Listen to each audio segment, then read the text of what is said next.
paradigm of absolute control.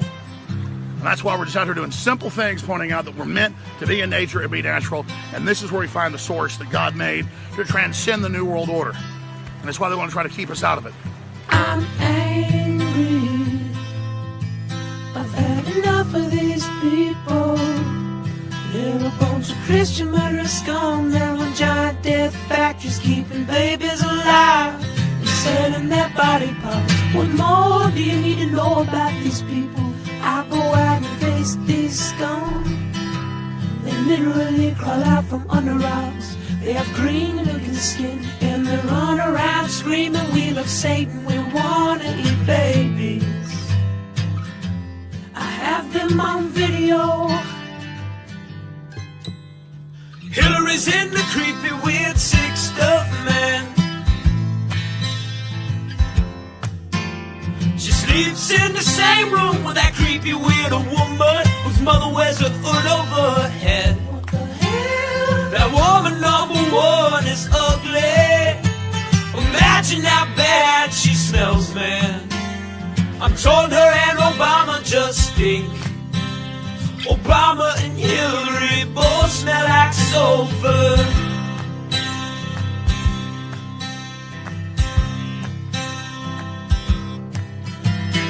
Literal vampire pot and the goblins are hobbling round coming after us.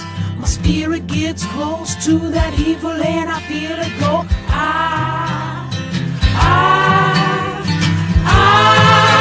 We're such self-centered crap. We don't even notice hell itself rising up against us. Millions of pointed people of the very worst type, and I'm so pissed.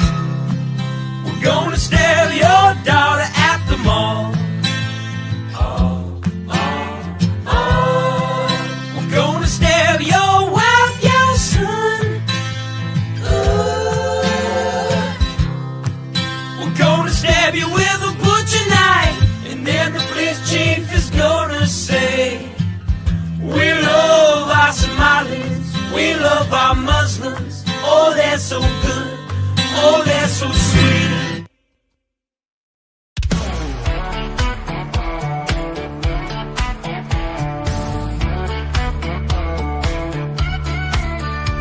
I'm sweating like a country pig. I'm gunning beers and taking swigs of ice cold Jack. We're at the track, it's racing day, we're getting smacked. I never really understood this NASCAR shit. I thought, how could I be impressed when cars go left? But then I went, baby, it's the best.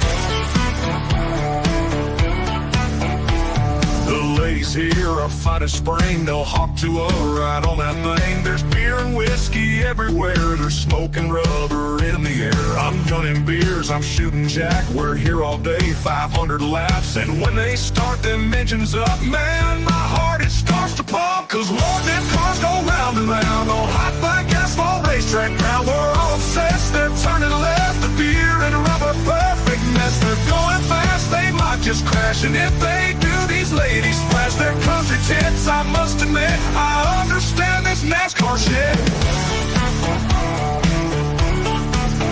It's not loud, we're in the crowd. We're watching cars go round and round. We're in the South, the USA. We fly that flag each goddamn day. And when it's time to watch a race, we crack a beer right on our face. We watch them cars go fast and left. This NASCAR shit's the fucking best. Cause Lord, them cars go round and round on hot black asphalt racetrack ground. We're all obsessed, they're turning left. I'm drunk as shit, I love this mess. They're going fast, they might just crash. And if they do, these ladies flash their country tits. I must admit, I understand this NASCAR shit.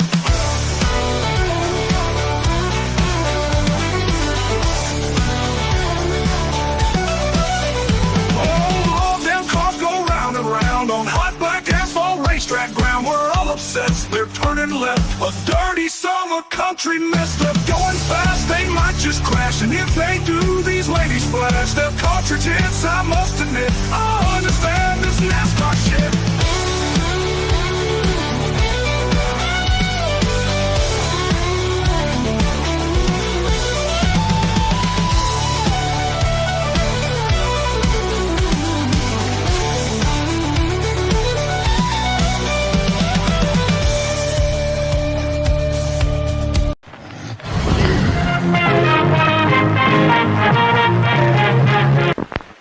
X.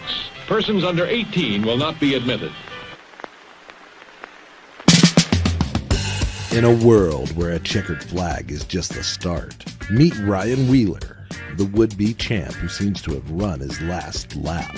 But when a mysterious figure offers Ryan a dark bargain, promising the throne of speed, he strikes a deal with the devil that will make him ride and die. From ball-busting YouTube sensation and ARCA Menard's NASCAR breakout racer Cody Dennison comes his first kick-ass comic creation. This won't be your average ride. It's a tale drenched in bone-chilling horror, soaked in violence, and wrapped around the curves of both the track and the sexiest women that'll make you forget the road ahead. Experience the race of a lifetime, or the damnation of your very soul. Will Ryan outrun his demons, or will he burn in the fiery pits of hell? Don't miss out. Get Cody across the finish line. Back Ride and Die on Indiegogo. I have read a lot of books, and I think I'm a smart man here. However, there is one book I'm really excited about. It's one coming out soon, and it will blow you all away. The book is called Ride and Die. It's about some race car driver and some big titty demons. My good friend Cody Ake Kamala 331 wrote it, and it is amazing. You should all go back it on Indiegogo, just like I have.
Hey, you.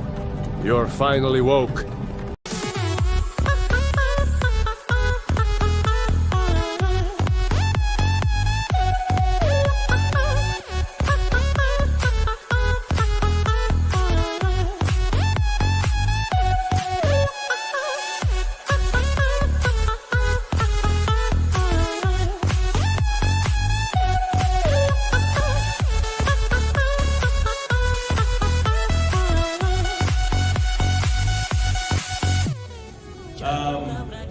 Are you guys aware that we almost see no titties in movies anymore? And we only see dicks. Has anybody noticed this? Yes, I love titties! Big old titties!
All right, then. That's weird.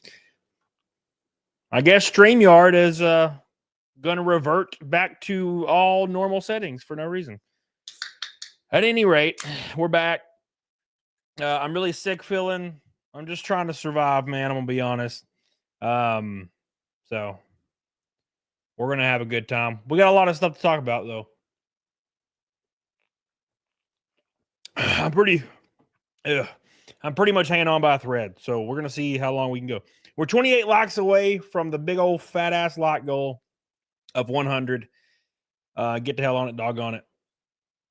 We're gonna have a good time. So welcome back. Thank you everybody in the chat for saying, hey, I love you. I appreciate you. Real quick, gotcha, son, with a $2 super chat. Oh, by the way, Billy, this will make you happy, Billy. I have went ahead and made the executive decision to not count the Naked Snake Day from the random experimental game stream for a couple hours the other day.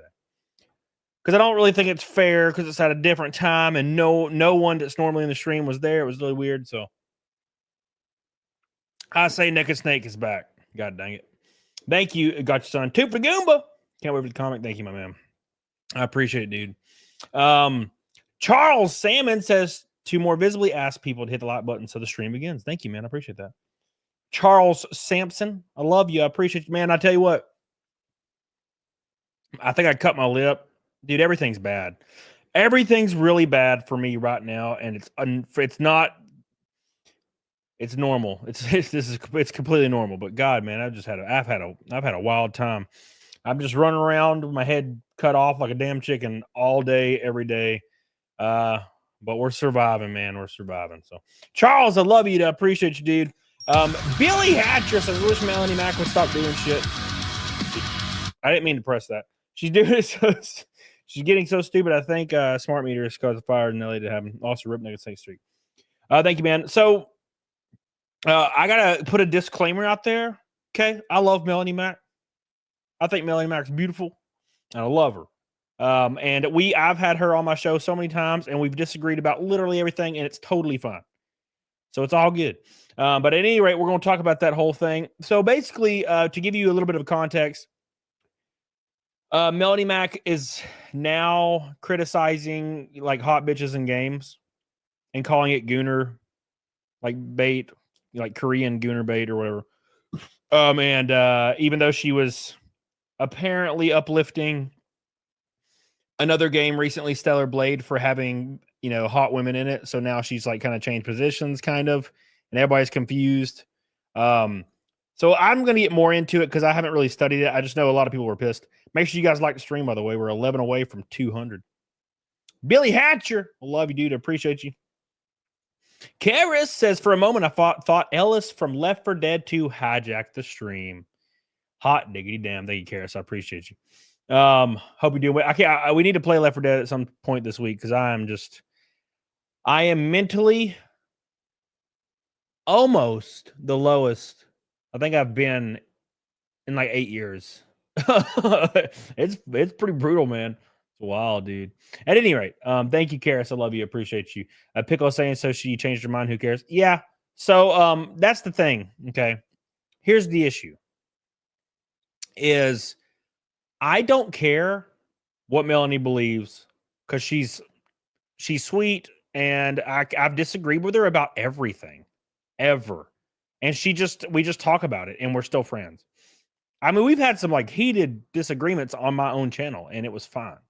And I think she's capable of that, but I think some people are going a little too hard. Now, I did see that Hypnotic was like removed from her. Like she blocked or removed Hypnotic from following her. And apparently from what Hypnotic says, he didn't really go in on her that deep. So he doesn't understand. So it's interesting. So we're going to cover all of it. Well, also we're going to cover SteelToe and his boxing lies, because that's going to be fun, and Nick Rekieta. And then we got to cover the LA fires, and we got to cover Safeway getting protested because they're closing because people keep looting it. It's hilarious. Thank you, Karis. I love you, dude. This brew blocked you? What the fuck? This brew's good. Good people. Thank you, Karis. Rankin Knight says, let's keep the streak going. Also finally hit 1K followers in Rumble. Hell yeah, dude. Mine stopped at like 30. Mine stopped at 30, man. Well, Mick Stellar, here's how it works. And this is just me speaking from the hip here, or firing from the hip. Anytime a man defends and or agrees or lifts up a woman that has like a spicy opinion and they're going out of their way to defend it, it's because they want to have sex with them. There is no discrepancy there. That is 100% across the board.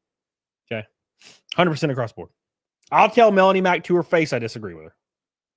And she's totally cool with it. Right?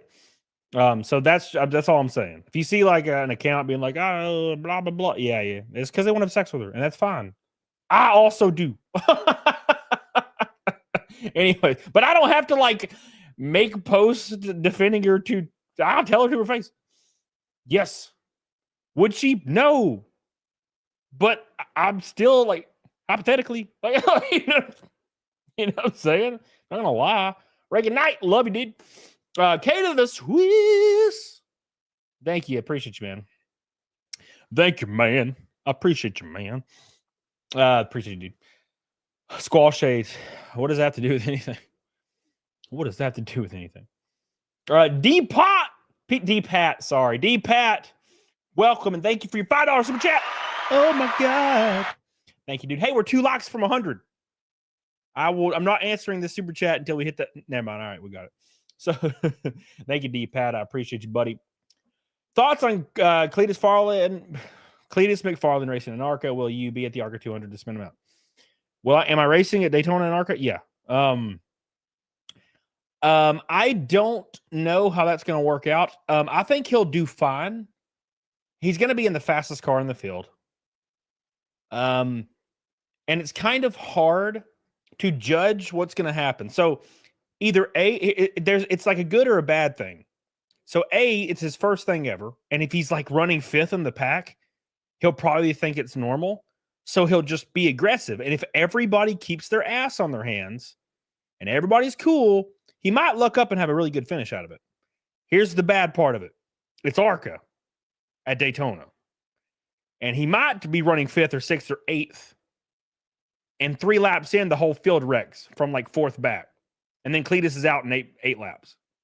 So me getting into it, I can't afford to wreck in racing. I cannot afford it. So a lot of you guys probably don't know how racing works. You have to pay for damages if you drive the car. In ARCA anyway, that's how it is. When you start getting into NASCAR, like I am this year, that kind of goes away a little bit because they have like programs for that, so you don't get destroyed, right? But in ARCA, you wreck, you're paying for that shit. Okay. Even if I have a fast car at Talladega or Daytona, unless I start 2nd or 4th, my happy asses were going to be running an B pack at like 14th until like 40 to go, and then see what we can do, right? Unless it's just a very clean race. That's how I learned to do things. But Cletus is probably fine. He probably doesn't have to worry about that shit. It's he's probably got fuck you money. So he could probably go up. That's the benefit for that. Anyways, I think he'll do fine. Either his confidence is going to get him. He'll do well because it's Daytona. I'm going to be completely transparent with you guys. Everybody was like, wow, Cletus was 7th in practice or 14th. Wow, that's so impressive. It's Daytona, dude. You pull out of the pits and you go through the gears and you hold it to the floor and you just go. Literally, Billy Hatcher could get in my Daytona car and drive it around in circles at 180 miles an hour. You just have to have a little bit of balls. Just do it, right? So, no, that doesn't mean if he was 3rd quick at Charlotte, that would be a big deal. That'd be like, holy shit, he's going to, so because everybody's paying attention to those like timings on the test sheets are just so idiotic. Like, dude, come on. This is like half the teams aren't even drafting. They're just trying to get a stable, like low drag setup by themselves. But that being said, if the field is cool and chill, I think he'll do fine. I think he'll do good. If they're not, I think he'll be out immediately. So thank you, D-Pat. I appreciate you. Danu Vox, my guess is she's probably likes hot women in video games as long as it's not woke mind virus or whatever BS conservatives tend to believe. Love you. Well, okay, here, I'll show you. I'll tell you what I'm talking about. I'm pretty sure it's not. I'm pretty sure it's not woke stuff that she's against, right? So, and we're going to get into it, I promise. We got to talk about SteelToe first, and then we'll move on to Melanie Yep, at Daytona, yeah.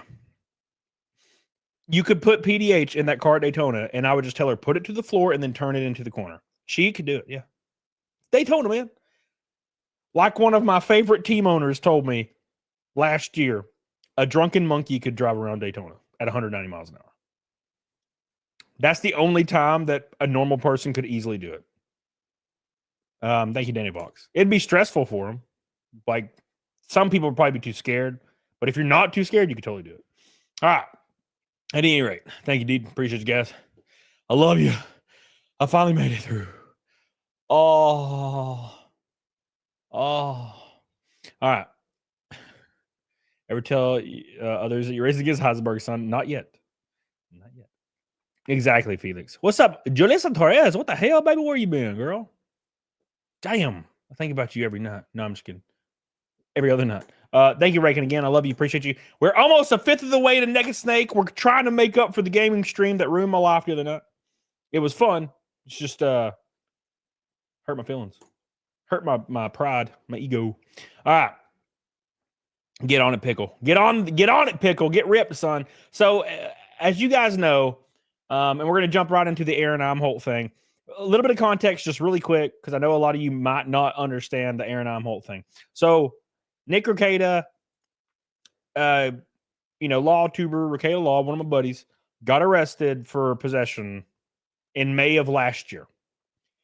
All this kind of knowledge was uncovered that he was banging another lady that wasn't his wife, named April, and she was married to Aaron Imholte. And Aaron Imholte was the one that apparently turned everybody in because he was angry because his wife got stolen, which makes sense. So Aaron has used this opportunity of like a sliver of clout online to try to build an entire brand around. So he talks about it. So he'll be talking about me just mentioning him on a stream probably, which is fine. I don't mind. Somebody sent me a clip of him talking, and I never even watched it because I don't care. But I like to comment on the weird antics he's doing. So at any rate, there's been all kinds of drama up, down, left, and right. And every time he gets like in a corner, he'll just claim he wants to fight you, but like in a ring, like a boxing ring, because there's this really strange, the weirdest thing in the world. He thinks he's like a professional boxer. And there's only one video that exists of him boxing in like a ring. And I don't even think he lands a punch. And then he just gets dropped like in 10 seconds by another random guy. So that's weird. Anyways. So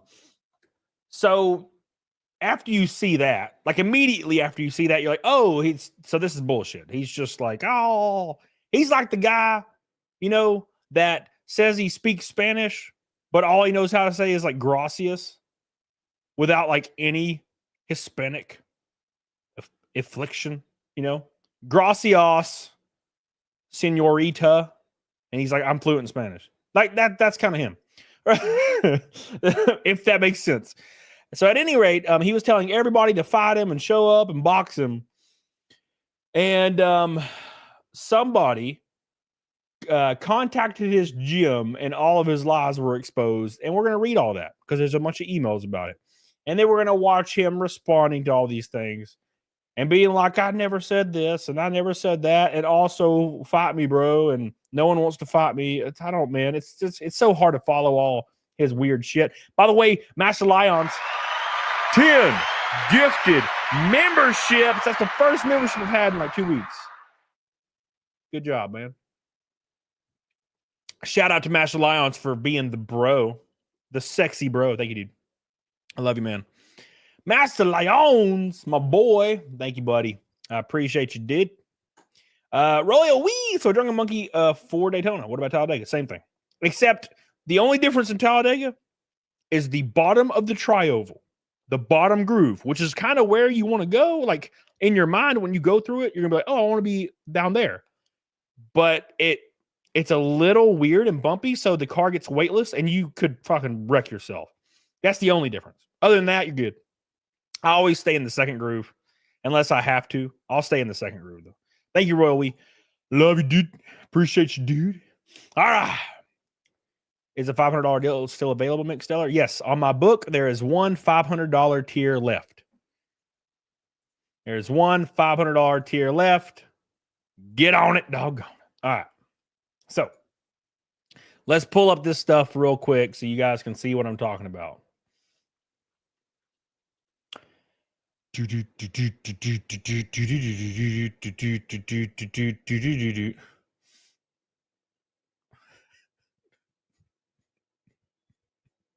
This is such a brutal picture. This is Aaron in the boxing ring. This is the guy that kicked his ass in that one. There's like one video that exists. Remember how I said there's like one video that exists? Yeah, this is from that video. Aaron like died immediately. Like immediately dies in this. And if you've ever seen the video, he basically is exactly like Boogie in the Boogie and Wings fight. Identical to he's basically Boogie in the Boogie and Wings fight. That's basically what he is. He doesn't really swing and he just dies immediately, which is very apparent. Now, granted, here's the issue. So he called himself a boxing coach and had all these things that he was talking about. So let's find it here. Beep, beep, beep.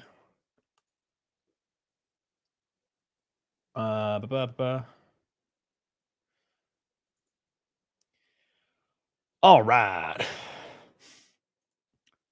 So here's the deal. So Aaron, he does this thing where he brags that he's a boxing coach and he's an expert and he's a champion and he's all these weird things for some reason.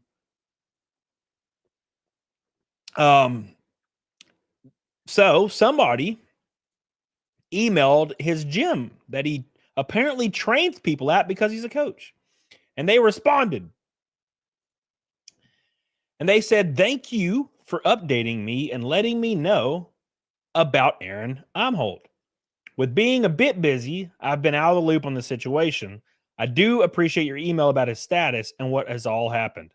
I hope you don't mind that I did share this with all of our coaches so they are aware of this, as well as Cindy Schumacher from St. Cloud area Golden Gloves Boxing in Minnesota.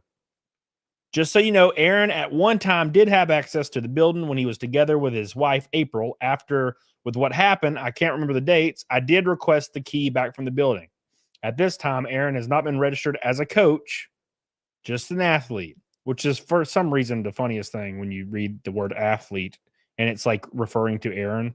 I know it's like what it's called technically, but something about that. And his time in the ring with other boxers is just him sparring with those over the age of 18, since our kids' class is only on Saturdays, which is coached by Logan Masty. And there's a lot of these, by the way. So right there, not a coach. Not a coach. And he kind of moves the goalposts when he responds to this. By the way, Messi Chavez says there's better versions of the email. Send them to me in my DMs if you don't mind. Send them to me, baby. Hell yeah. Send it to me.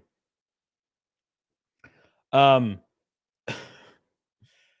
at any rate,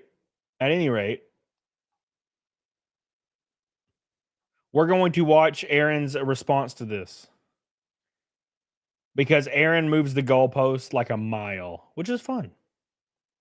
And he calls stuff gay ops, and I don't know why. I don't know where this phrase came from, the gay ops thing. Does anybody know where gay ops came from? I'm like hearing gay ops all the time. Gay ops, gay ops, gay ops. No, see, that's the thing. Look, dude, again, I don't have a problem with Aaron at all. Like, I don't know him. But, like, the gall on this man to try to invite all these people to box him. And the whole point is so he can get clout from it. He doesn't care if he gets killed. It's all for clout. Like, Aaron probably weighs less than me, and he's like a fat guy. And it's because I'm a large man. And he's like, he said he wanted to box me. And I'm like, dude, I bench. You know how much I bench press? You know, I work the heavy bag like 3 days a week and I have for years. What are you doing, dude? You're gonna die. What are you doing? You know? But he doesn't, he knows. He just wants to be able to film it and put it on the channel and be like, And then he just rolls into it, makes some stuff up. How tall am I? 5'11". Chris Olin says maybe you should fight him for charity fundraising and cheap lulls. If you win, donate all the proceeds to Nick legal fees. If he wins, he can put it towards his legal fees. Why do I got to give the money to Nick? What the hell? Why can't I keep the money? That don't make no damn sense. You know how much? You know how broke I am right now, Chris Olin. You understand, bro? You understand? I pay my mortgage late, like 2 months late, every 2 months. Thank you, Chris Olin. I appreciate you, dude. A gold boy. Thank you, dude. I love you. I appreciate you, man. Fight him for the tires. There you go. I need that's going to be like $3,000. You know? Oh, my God. Anyways, continue. Cody is 6 foot tall. I've never claimed I was 6 foot, Carrie. Never. Ever have I claimed I was 6 foot. Melissa.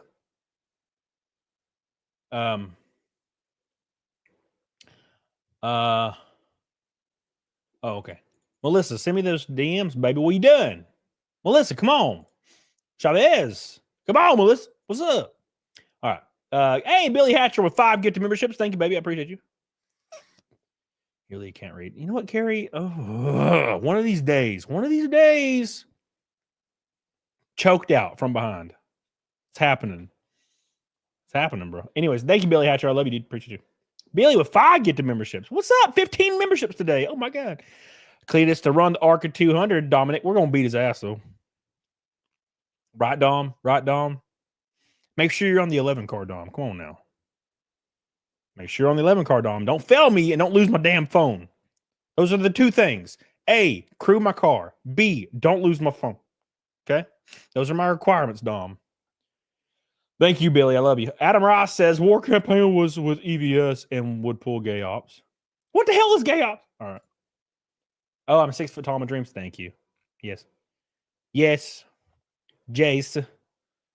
All right. All right there. Oh, my God. You guys keep interrupting the show with super chats. How could you? Chris Olin. Gay ops equals gay op. Thank you, Jimmy Cobb. I appreciate you. Or you can keep it. Here's an orange boy to keep the power on. Oh, my God. We're officially a 5th of the way to Naked Snake. Chris Olin.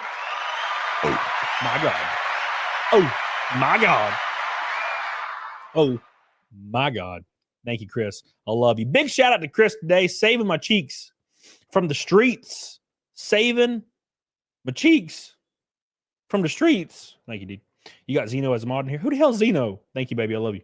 Chris Olin, boys. Have you heard from Tiny One Badger? Yeah, I talked to Tiny One Badger like 2 days ago.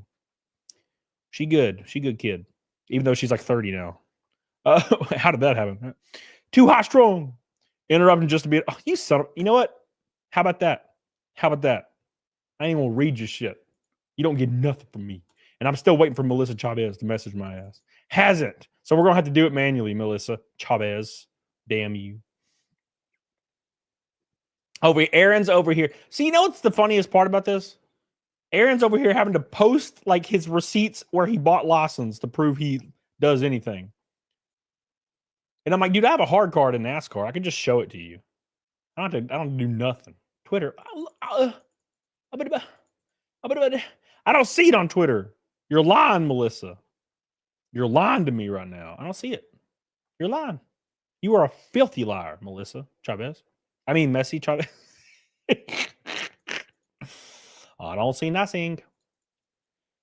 Anyways. Thank you too, Astron. I like just looking at her. Max bandwidth. What's up, dude? All right. Anyways, let's continue. Acknowledge me for endorphins. No, see, here's the issue. Schlang and nanners. If I acknowledge you for the endorphins, you won't watch me. I was going through a boot camp a few months ago. And by a few months ago, I mean October. I went through a creator boot camp with some actual YouTube guys. And they were telling me to not read chat. Don't read chat. It lowers your average view duration because people leave. And I'm like, I can't do that. I love my chat. My chat is the thing that saves me from the 12 gauge. I love my chat. They're like, well, don't do it because you're going to have less numbers. And I'm like, yeah. So if I acknowledge you, Slaying Nanners, you better stay for hours. Prove them wrong. Oh, yeah. Oh, yeah. All right. Where did I live in balls? Messi Chavez. Are you messaging the right Twitter? Because I don't think you are, baby. I don't think you are. Gabriel Knight says, Cam, you the man. 5 months. 5 months. Hot diggity, baby. Thank you, dude. Oh, what the fuck? Sorry. I'm getting sucked in. I'm getting ADHD'd. Stop. You're pulling me away from the stuff here. All right. Okay.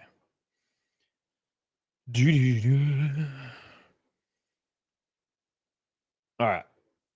We're going. We're continuing. Can you demand? Love you, dude. Appreciate you. The chat's the only thing that makes a live stream different from watching TV. Yeah, Jimmy, what the hell? Lock the stream. Lock the stream. All right. So here's another excerpt for you. So it says, thanks for responding. This is from Scott Kilm, the St. Cloud Boxing and Wrestling Club. Says, the key issue is those keys I had issued need permission from Central Locksmith to prevent extra keys from being made. I have to pay for more, but it's well worth it. I know no one can make copies. Also, Aaron was never asked to be a coach, just asked to spar and help with those that need more work in the ring. We did want him to register as a non-athlete through USA Boxing in addition to his athletic membership for insurance purposes, and that is protocol with the box, but with both USA Boxing, USA Wrestling, and our policy. I do understand the complexity of the situation and just hopes everything can work out. And yes, I do like everyone around to know what's going on, to know the situation and get through all this. Life's kind of tough for everyone. This Scott guy is kind of cool. He's just like normal, cool ass guy. So listen, my favorite part of this is as a response, Aaron posts a picture of his receipt from buying a non-athlete membership. And then he says, yeah, see, I was a coach, bro. I'm like, look, Aaron, I ain't got a problem with you, right? It's fine. You know, you're a goober. I get it. I've said publicly I don't like him because it's his personality, not because of whatever. You know, I just don't. He's kind of annoying. But that's fine. It's all good. Here's the issue. Him saying he's like a boxer and he's a coach and he like coaches people because he's such an expert. He's such a damn expert. That's like me saying I train people for the Daytona 500. And I train people to get in cars because I'm an expert. I'm not. I'm learning every time I get in the car. I'm like a baby. And I'm trying to pull everything into my mind. And that's so frustrating to see people freaking hijack shit as their interest and then claim to be an expert. You're the expert. You're the expert, Mark. No. If I started, I would kick my own ass if I started talking to people getting into racing and I was trying to claim that I'm an instructor and I'm an expert. Bro, I don't know shit. Every time I get in a race car, every time I strap in, it's a new experience. And I'm learning and I'm digesting. And I know for a fact that I ain't got any experience. I have the least amount of experience of everyone in the field except for Cletus McFarland. And I'm learning and I'm loving the process. And I take all advice that anybody can give me, especially if it's an older guy that's like raced in NASCAR for years. Please tell me what you know, right? Aaron's on the opposite of that. He pretends to be an expert in boxing for some reason and claims to be a coach. When here's our evidence. A video of him getting his shit rocked. That's it. That's the only evidence of him boxing is him getting his shit rocked. And B, him just saying he's the expert and inviting everybody to box him over and over. Imagine how it would look if every time somebody was like kind of trying to beef with me. Keep in mind, when I beef, I don't beef. There's a reason why I'm not in beefs, because I don't care. I'm not going to respond to you making fun of me because I've heard it all before, dude. I was obese in middle school. Okay, you're not gonna break that wall down, baby. They already said it. I used to get my ass kicked at the car wash right beside the middle school. They would fucking punch me in the face because I was a fat kid. You're not gonna be able to be like, oh, you're stupid, and you're gonna get to me, bro. It just doesn't work like that. But at any rate, okay, how would it look if every time somebody beefed with me, I told them, bro, fly to Alabama and get in a one of my NASCAR race cars, and let's go 1v1, bro. And I'll show you. I'll show you, bro. That would be so dumb. I would look like a desperate dumbass. Although I would if I 1v1'd you at a short track, I would melt your ass. But that's because experience goes a long way in race car driving. A long way. Like just the fact that you can put the pedal to the floor. I know it sounds dumb because I'm redneck as hell, and I'm not really vocalizing what I'm trying to say. It's seat time is gold in racing. Seat time is gold in racing. Gold. So, at any rate, Vespacia, where you been, baby? The glory of Rome is forever. You are my coach. What was your saying? One world, one Rome? I can't remember now. It's been so long, Vespasian. Thank you, dude. Oh, and in racing, yes.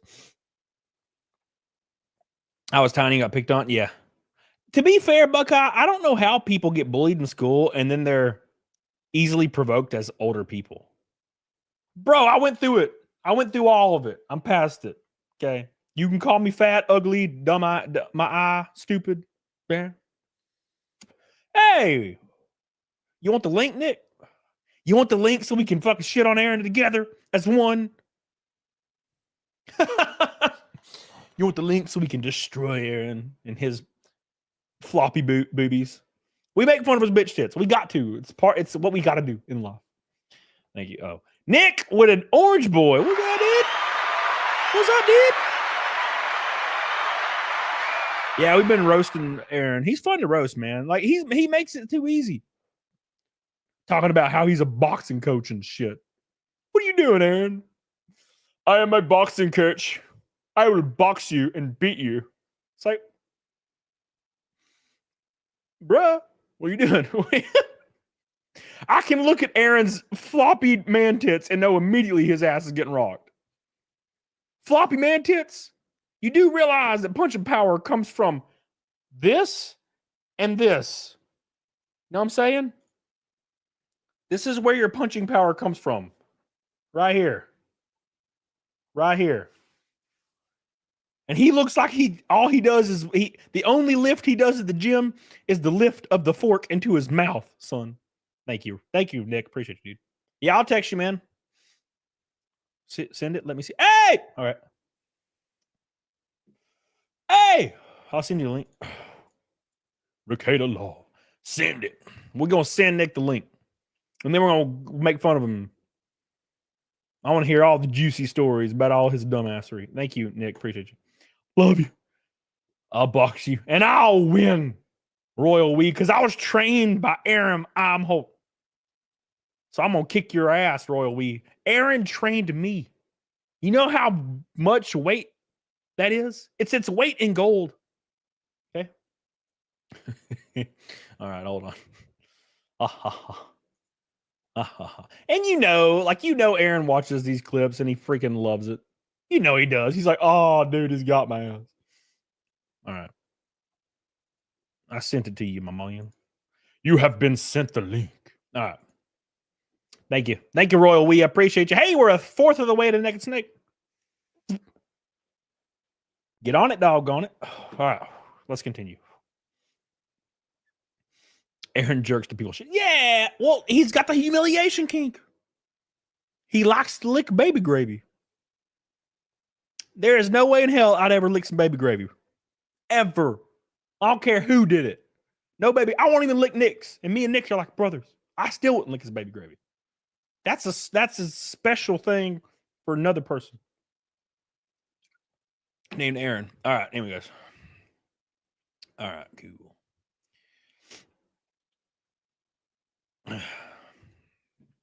At any rate. Did you say you took Jack Murphy creator glasses? What? Yeah. I even paid the $7,000. Bro. Thank you, Too High Strong. Appreciate you, dude. Appreciate you. Hey, we're a pink and a red boy from a rainbow knot. 408 naked snakes. 408 naked snakes. All right. Intimidator says, if you're still here, Nick Rekieta, here's a dad joke for you. Do you know what the boy with no hands got for his birthday present? I don't know. He hasn't been able to open it. Wow. That's fucked up, dude. That's pretty mean, man. Intimidator, that's fucked up, dude. Thank you, Intimidator. Appreciate you. All right. Josh Ingbrout says, when's the racing team announcement? Bro, dude, trust me. Trust me. I'm right there with you. There's an issue. Here's my issue, Josh. They're trying to print off and do my paint for the race car, right? For the first one. And they're going to do the car and do photo shoots with the car. They're having an issue with the design. Like something is not printing off correctly. So they're trying to get that done, and then they're going to do the photo shoot, and then they're going to do the announcement because they want everything to be like really high class. That's why it's taking a while. We've been dealing with it for a couple days with the whole print thing. So thank you, Intimidator. Appreciate you. But it's coming, Josh. It's coming. I promise you. It's coming. All right. Pickle. Yeah. All right, boys. Nick Rekieta said he is on his way. We're gonna be able to we're gonna stream a Nick. Let's do this. We're gonna be Rekieta Law. Cool. This will be fun. I talked to Nick in like 2 weeks. Yeah, dude, it's gonna be fun. None of Nick's streaming shit works anymore. Dude, trust me, when I take a week off streaming, it's like I've never done it before. So I can only imagine what Nick's going through. Because it's, you know what? To be fair, if I took a month off, I don't know if I'd ever come back because I'd be so nervous. You know how nervous I am every time I turn the camera on? You guys don't understand. I don't know why, but it's like, it's really nerve-wracking to do it again. If you do it every day, you're good. But then you take a few days off, you're like, uh-oh. I'm going to be a loser. I'm a loser. You know what I'm saying? Anyways, thank you. All right. You never seem nervous, Cardi. That's the mustache. That's what it is. Thank you. Thank you, Intimidator. I appreciate you, dude, for your go, boy. We're a pink and a red after a rainbow night. I mean, pink and a red to a rainbow night. You just sit there and stress. Yeah, Karis. You know, Karis knows. Karis streams as well. Go follow Karis, please. Oh, my God. All right. Oh, by the way, guys, I'll be in Bakersfield, California next week. Yep. I'll be in Bakersfield, California next week. If you are in close to California, come see me race. We're going to be racing for a new team. Very fast car. Very fast operation. We're going to see what we can do. So don't miss it. Don't miss it. Gonna be fun. But when you come into Texas, let me look. I'll let you know when I'm coming to Texas right now. Rob. All right. I'll be racing at Texas Motor Speedway May 2nd in the NASCAR Craftsman Truck Series. Daytona. Let's get it wet. If you come to Daytona, you can meet Sean Smith. I'll be in Bakersfield Friday and Saturday of next week.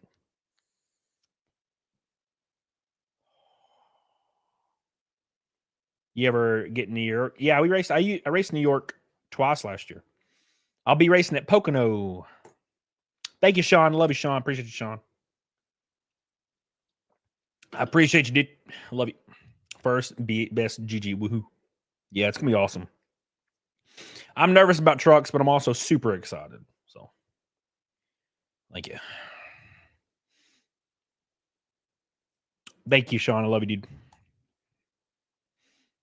The Daytona ARCA might be stacked. I'm locked in, Duke. Dude, Chronic, I'm locked in on points. What's up? What's up? That's pretty cool, right? Got a little bit of dry skin on my nose. Feeling better today, Helena? No. No. I am like sick. I woke up with a scratchy throat and I felt like throw up all day. I don't feel like I need to throw up. I just feel like throw up. So I feel terrible. Showed that pick off. God, it's downstairs. It's downstairs. Is trucks points like OG NASCAR? No. It's the same as NASCAR Cup Series. NASCAR trucks, Xfinity, and Cup, they all run the same points. ARCA is the one that's OG. I will not be battling for points this year in Truck Series because I can't race the first couple of races because I'm not approved yet.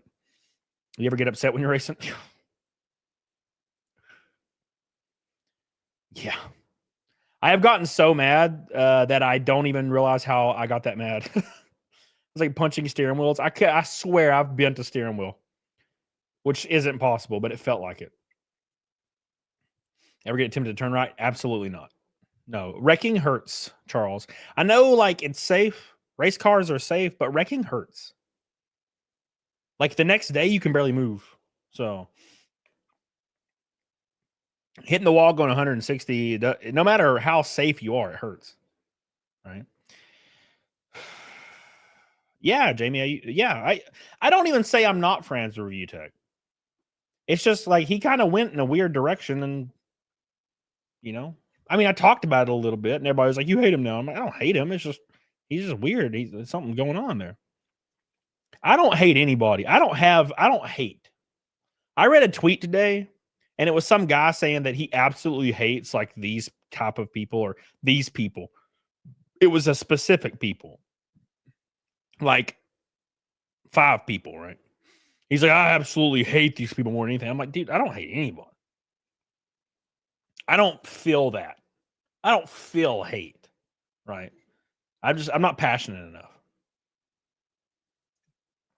Ah, finally the monster is done. Just sit. Thank you, dude. Those people. What do you mean those people? Thank you, Sean, for your orange boy, man. We're closing in on Naked Snake. We're a red and a pink boy away from a rainbow night. I agree, Marfin. I agree. That's why a lot of people hating on Melanie Mac right now. Look, I get what they're saying with the hypocrisy of her statement. Her defending Stellar Blade and saying it's cool because of fat ass cheeks, but also her being critical of fat ass cheeks in another game. I get it. I get the hypocrisy. But I think Melanie's awesome. And if she changed her mind about a thing, that's fine. I change my mind about things all the time.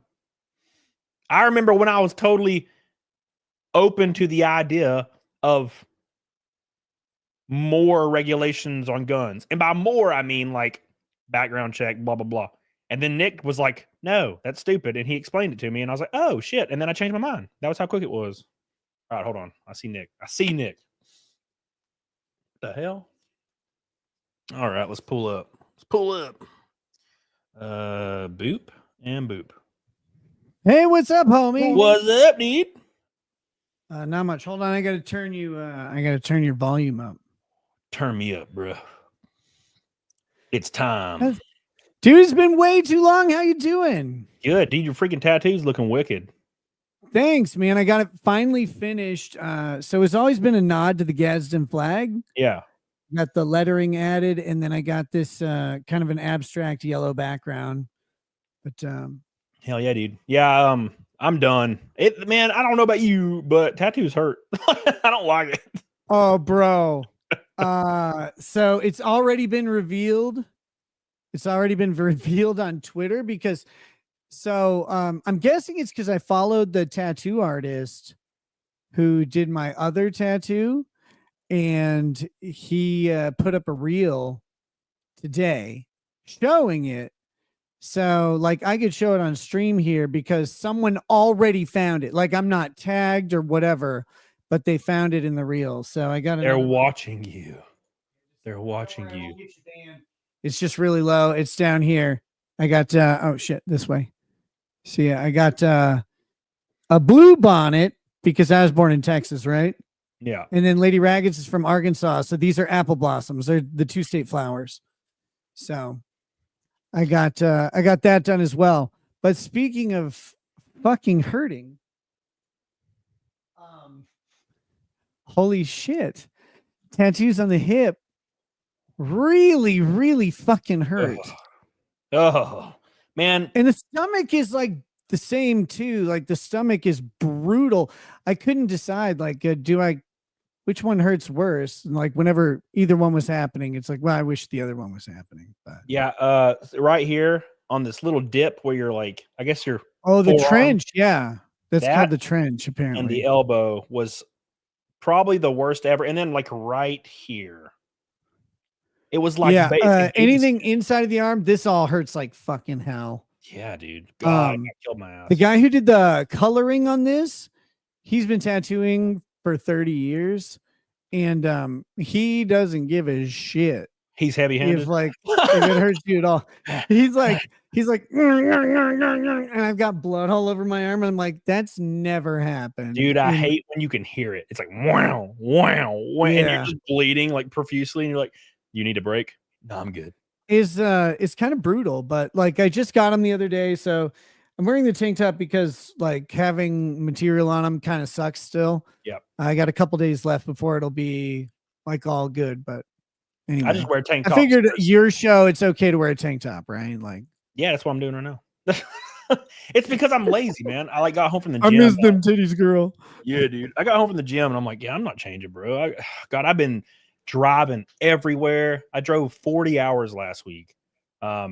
It went to North Carolina, back, do a medical fair, went to Daytona, did the test, came back, and now I got to go to North Carolina in 4 days to do a photo shoot thing for NASCAR.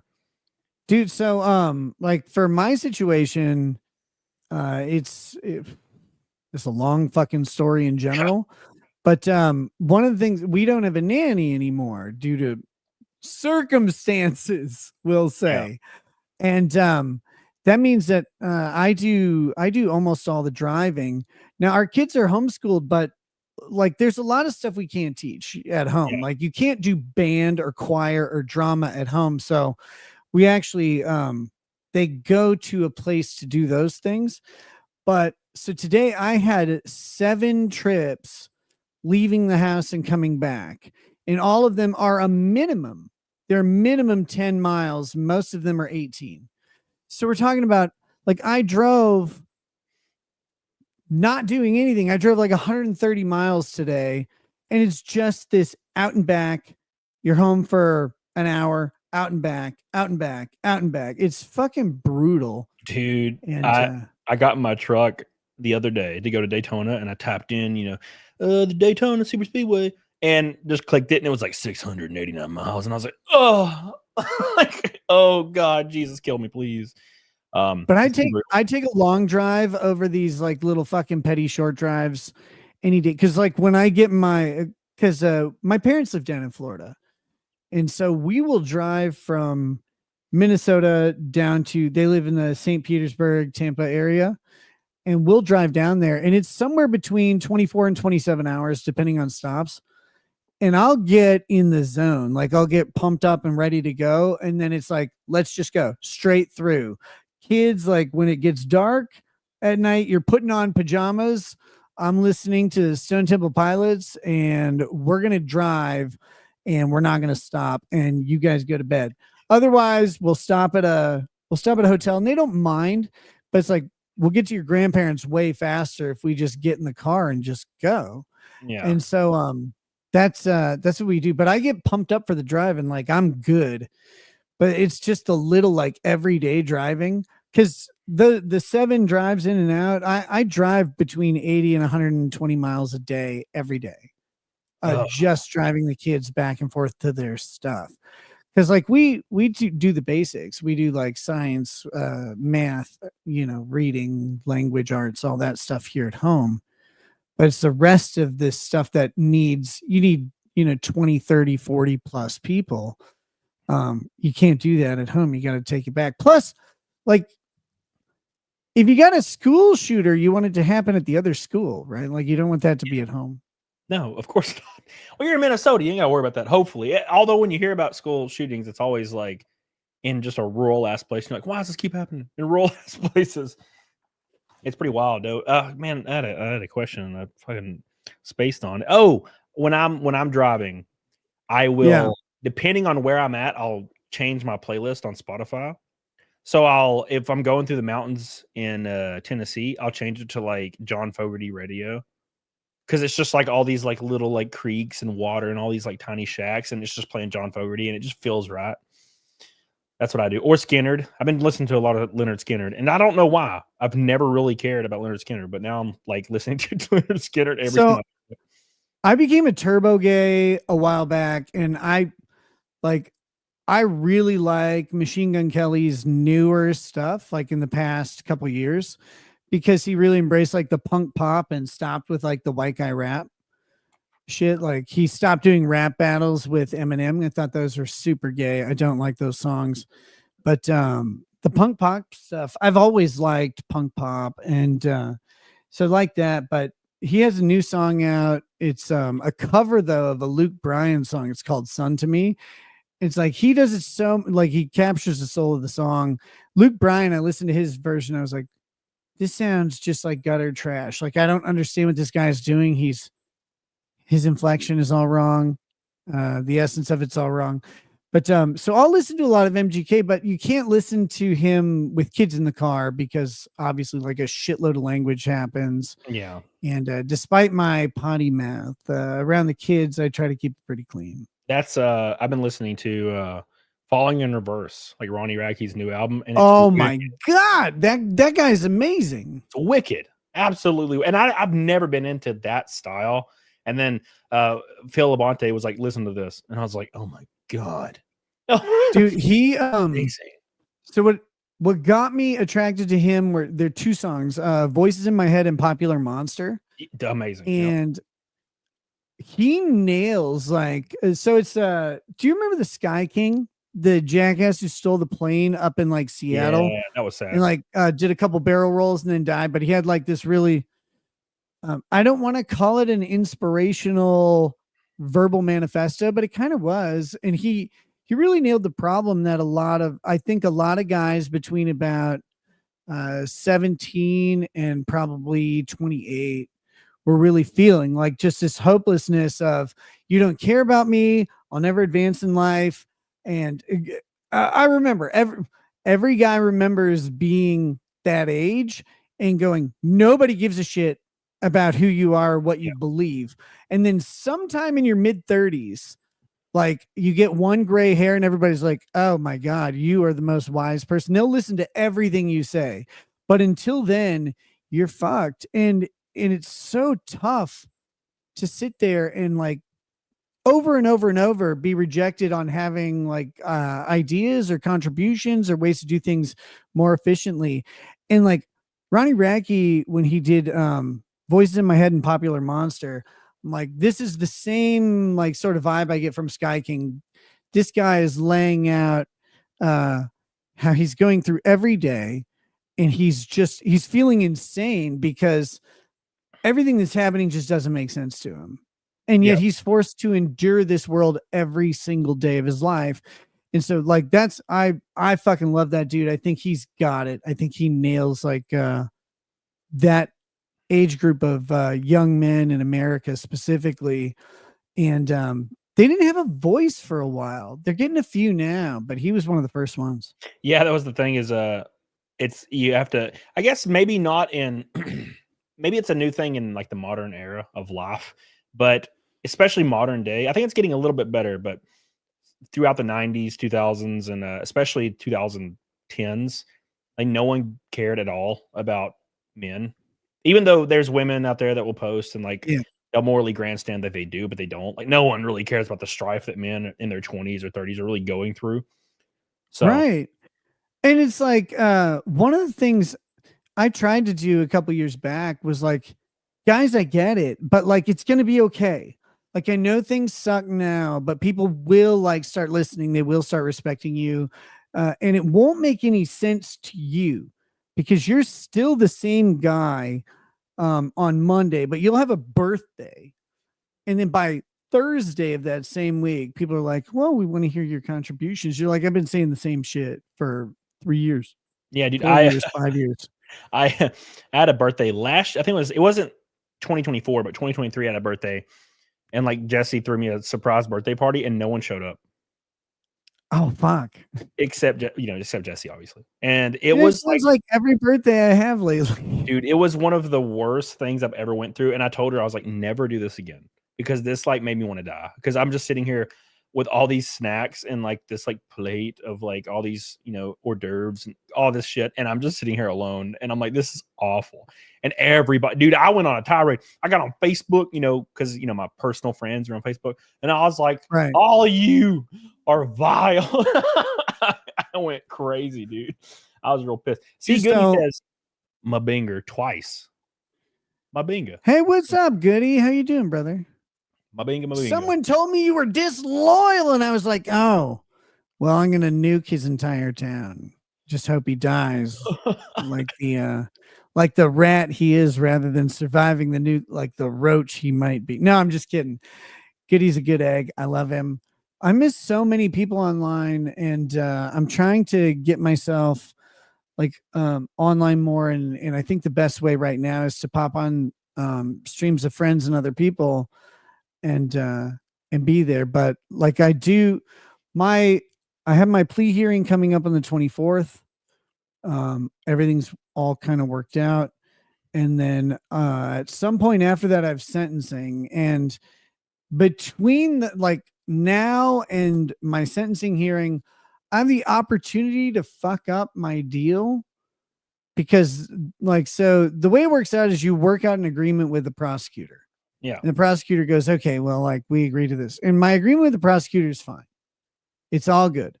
But the judge orders a pre-sentence investigation for any felony conviction. And what they're going to do is, you know, I'll have to go do some interviews and stuff like that. But they'll look around, like they'll look into you and go, okay, are you serious about this plea? Which I think is kind of bullshit, because like, well, I wouldn't have made the plea if I wasn't serious. And I'm kind of an unserious person in general. So like I tell jokes online, like I embrace things that other people like might not, or whatever. I don't live in shame of my decisions, even the bad ones. Like I made my bad decisions, and guys, let me just be the first to fucking say, I made a shitload of really, really bad decisions.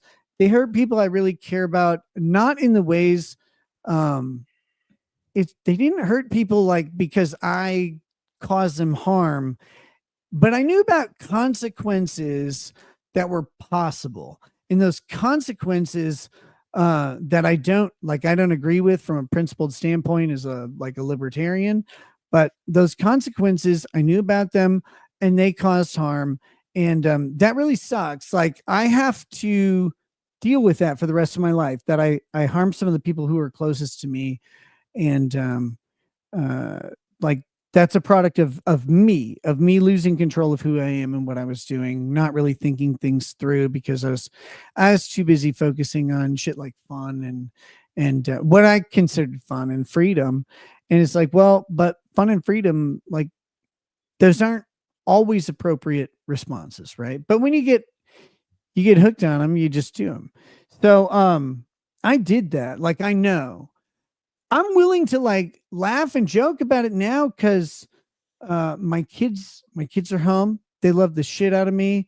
My wife and I like love the shit out of each other, and we're all just so happy to be together and put 2024 behind us.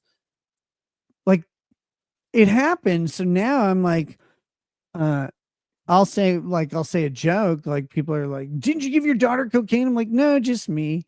And they're like, oh my God, how can you talk so callously? I'm like, it's just the truth. I don't know.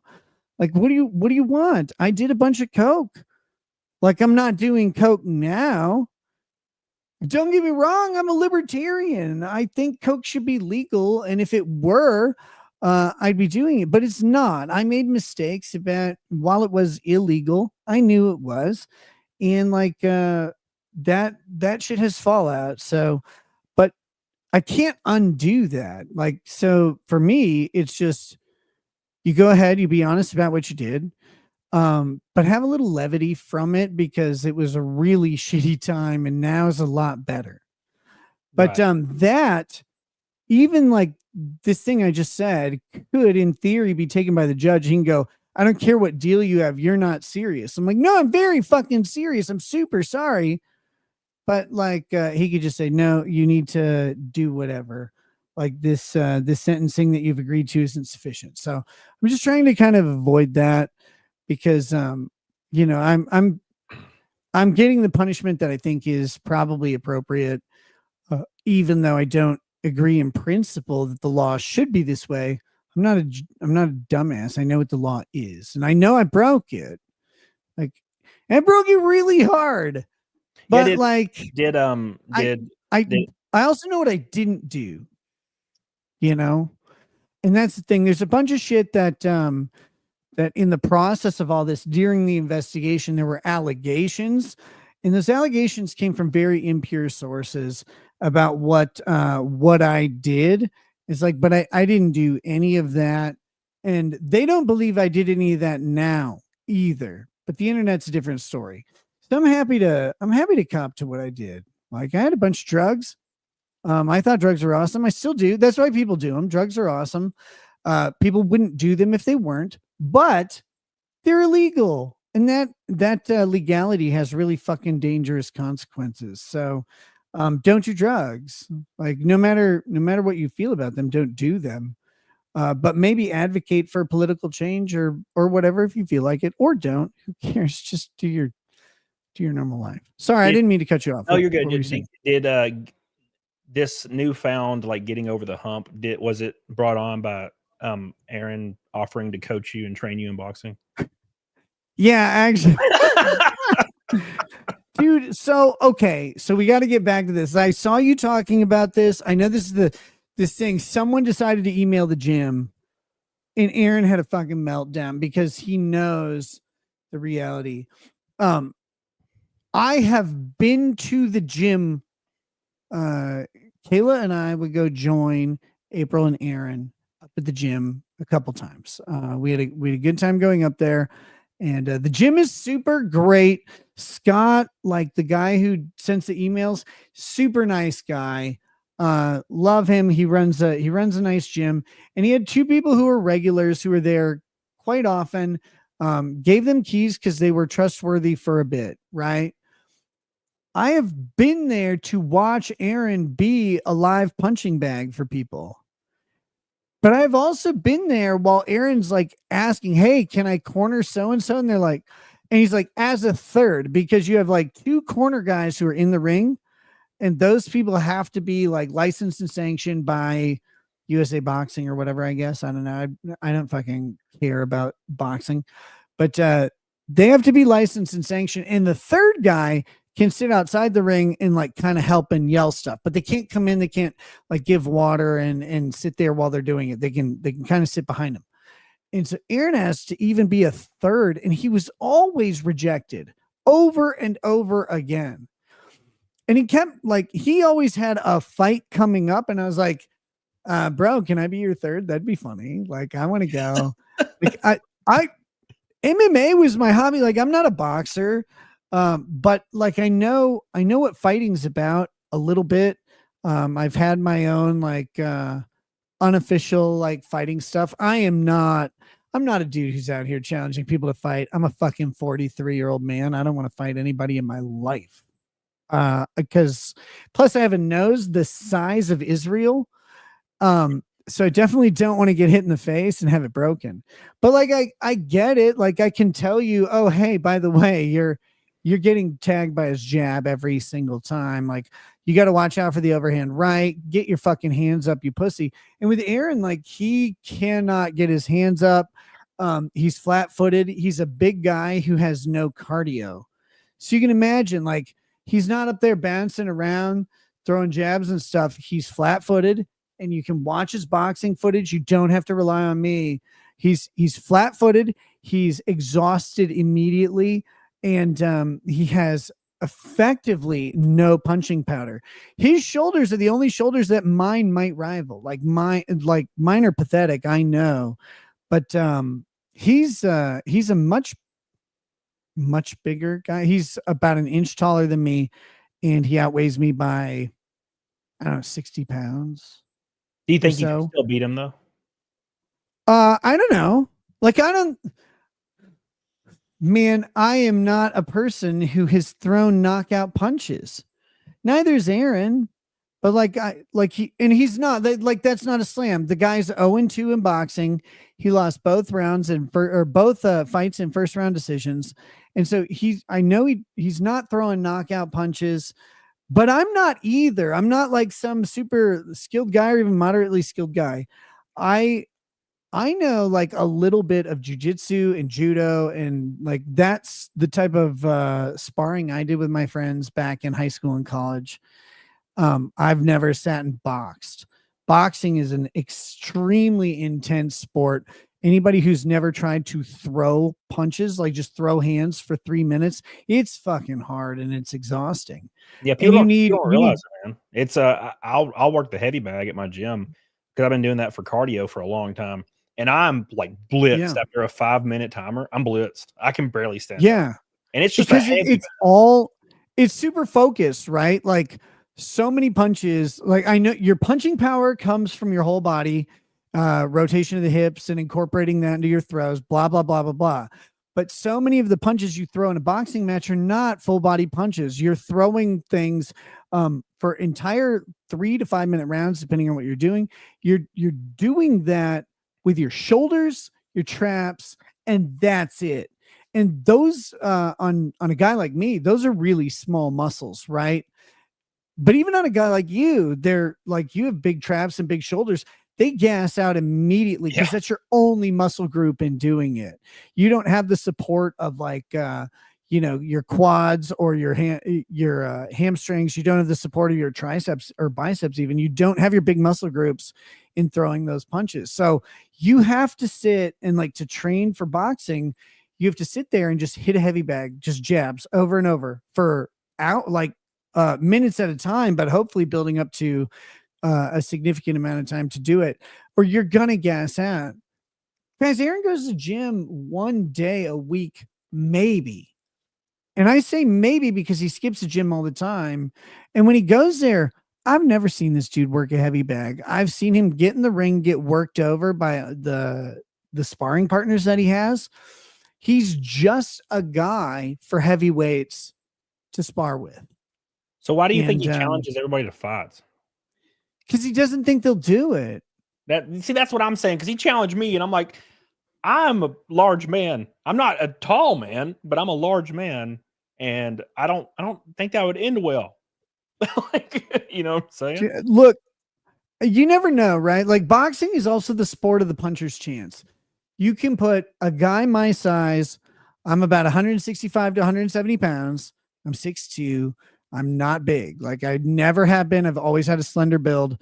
Like you can put me in the ring with Aaron and I might tag him in the back, like behind the ear or on the chin, turn that head and knock him out. And probably more likely just due to mass, if nothing else, he could tag me and knock me out too. But anybody has a puncher's chance. Anybody can turn a head to the side. There, when your head gets jolted to the side involuntarily, there's a nerve cluster in your neck. And when that thing tips, like a white flashes in your eyes and you drop, there's nothing you can do about it. And you see it in MMA all the time. It's called hitting someone on the button. And you don't have to be big to hit someone on the button. But the bigger your opponent is, and like the bulkier their neck and fucking traps are, the less likely it's gonna hit. And like you have a build that looks like it can probably throw a punch. I don't know. Maybe you're a bitch. I don't know. I'd beat the hell out of the heavy bag, but it doesn't, fight back. Right. I don't think he does either. Yeah. But no, he's not going to challenge a guy like you, though. The guys he challenge, he challenges by name me, Carl from Who Are These Podcasts. And like, look, I like Carl just fine, but Carl's like not a big guy at all and not overtly physical or athletic. He's older than I am. I don't know how old he is, but he's got to be into his upper 40s. And he challenges Patrick Melton. Now, Melton's a big motherfucker. He's apparently like 350, 400 pounds and like 6'4", 6'5". Aaron thinks he'll die from cardiac arrest in the ring. It's like, dude, you have never had a 400-pound person hit you. And I pray to God you don't, because like, You might die from it. There's just so much mass behind it. But I don't know if Melton can actually throw a punch. And like, not all fat guys have zero cardio where they'll die. It's a lot harder to maintain. Like, the bigger you are, it's obviously a lot harder to maintain any sort of cardio in the ring or otherwise. But like, there are big dudes out there who have done just fine. Wait, I guarantee you, Wings would drop Aaron. Did you Oh see yeah, Wings? I would. Dude, he was Dude, I moving. would not want to fight like a Boogie or a Wings. Like, aside from their personalities, if those guys get in the ring and they lay a hand on you, you got to remember their arms weigh 60 pounds, right? These are fat ass dudes. And you throw a 60-pound anvil at someone and connect, it's over for most people. You're not prepared for that. And they're bulky enough that if you can get in and get a clean shot on them, you're unlikely to turn their heads. You're unlikely to snap that nerve tissue because they got a lot of meat. And it's why Butterbean was such a fucking good fighter, right? Like, Butterbean wasn't a good fighter. He didn't even move like a human. He moved like a Hormel lamb. But the dude, when he threw that hand and connected with people, it's a one-hitter quitter because the thing's got a fucking Mack truck behind it. Yeah, and the thing is, when I saw the Wings and Boogie fight, that's what I basically conflated Boogie with Aaron, because when I watched Aaron fight, he just stood there and got destroyed. And he threw like one jab, and then he just died. I'm like, what is he doing? People keep telling, they're like, you shouldn't talk about other people, like, or their physiques or whatever. I'm like, look, I'm not even shit talking him. The guy will shit talk himself. He says he needs to cut 10 pounds. He says he's 225, needs to drop to 215. I watched him do that truffle shuffle. He's easily 235. His stomach is bifurcating right now. You can go watch the truffle shuffle video that he did, and you can see it. His stomach looks like a fucking, like an illustrated cat's mouth, right? Oh. It comes down to his belly button, and then it's got these two droopy sides that come down on their own. It's bifurcating. Dude is easily 235. He listed the stuff he bought for food, and it's all trash. It's pizza rolls and wheat thins, man. Oh no, like, he's got the gunt. He's working on it. He's working on it. And again, like, and you look at him, you look at his arms, you look at his shoulders, and you go, well, there's not really muscle definition there. I am not a big muscular guy. I have not worked out in probably 7 months, right? Like, but here's the thing. Like, I know what it looks like when you have muscle definition. And I know when you have none, because I've done both. I've been both places. He doesn't have shoulders. He doesn't have biceps. He doesn't have triceps. For being a big guy, it's all carried right here. He's 37, man. I remember that. You start to lose it. Your testosterone goes down, your body fat goes up, and it goes right to your belly. It's a thing almost every guy on earth will go through unless you specifically train against it. And he doesn't. I knew this man. I hung out with this man almost every day for a fucking 6 months, and he didn't train ever, except for the like couple times we went to the gym. That's not training though. That's just going to the gym. And again, I've never seen him on a heavy bag. I've never seen him on a weight set. I saw him get in the ring and spar and get fucking worked by the people he's sparring with. And then basically tell him, look, like, you need to work on your footwork a little bit. Not all of his advice is bad or anything. It's like the type of advice I would give, or anybody else. Guy acts like he's a fucking Golden Gloves coach. Like, man, you are not telling anyone how to throw advanced hands at all. You're telling people how to like move around a little bit, like to not rush in because you got to watch for counters and to keep your damn hands up. Everybody can say that. Yeah, I agree. And I was hoping somebody would go fight him. And then I saw the emails from the gym owner or whatever. And they're like, he has never been asked to be a coach. And then Aaron pulls up like a receipt of his non-athlete membership and says that's what he is a coach. And I'm like, what? They made him registered as a non-athlete member but it doesn't mean he's a coach. It was very, very interesting. Master Lounge, thank you, by the way, for that pink boy. Good to see you, Nick and Camelot 331 again. Thank you, Master Lounge. I love you. Going hard on my boy today. Thank you, Master. For the pink boy, one red from a rainbow. Nice. So you have what's your plans after sentencing? Like, you're gonna come back stream? What do you think you're doing? Yeah, so my plan has been to come back streaming for a while, but I find that you're kind of illustrating it excellently. It's really fucking intimidating if you haven't done it for a bit. Yeah. And the other thing is, like, some of my actions brought upon like all the shit that I've done, had to deal with this past year. And like, I know that, which is fine. Like, I made peace with it. I'm taking alcohol out of my show and stuff like that because it was a crutch. And it didn't make a good show, but it made me able to get through the show. So what I've decided for me is I need to eliminate the things that I was using a crutch to overcome. And that's personal stuff in my life and my scheduling and stuff like that. And then the other thing is, I have to make sure that when I come back, I'm not just talking about me, my situation, this fat loser. Like, I don't want to talk about that. Like, that's not what my show is for. My show's about laughing at like legal and political shit, covering some trials. And if I can't do that because my brain is going, no, you care about your own situation and stuff like that, then I shouldn't be streaming. So right now I've got my hearing coming up on the 24th. So it makes it really hard for me to like get on my own camera, because all I want to do is talk about my stuff and like lay things out. And that's not the appropriate place for it. And so until I can get myself past that shit. So I don't know if that's going to be after my plea hearing on the 24th or my sentencing hearing, which will likely be sometime in February. Once everything's set in stone and I'm sentenced, like, that's it. I'm done. And as long as I don't then violate probation, I'll be okay. So I might be waiting until that's over. But when I come back, I'm not going to be sitting here talking about the situation the past year.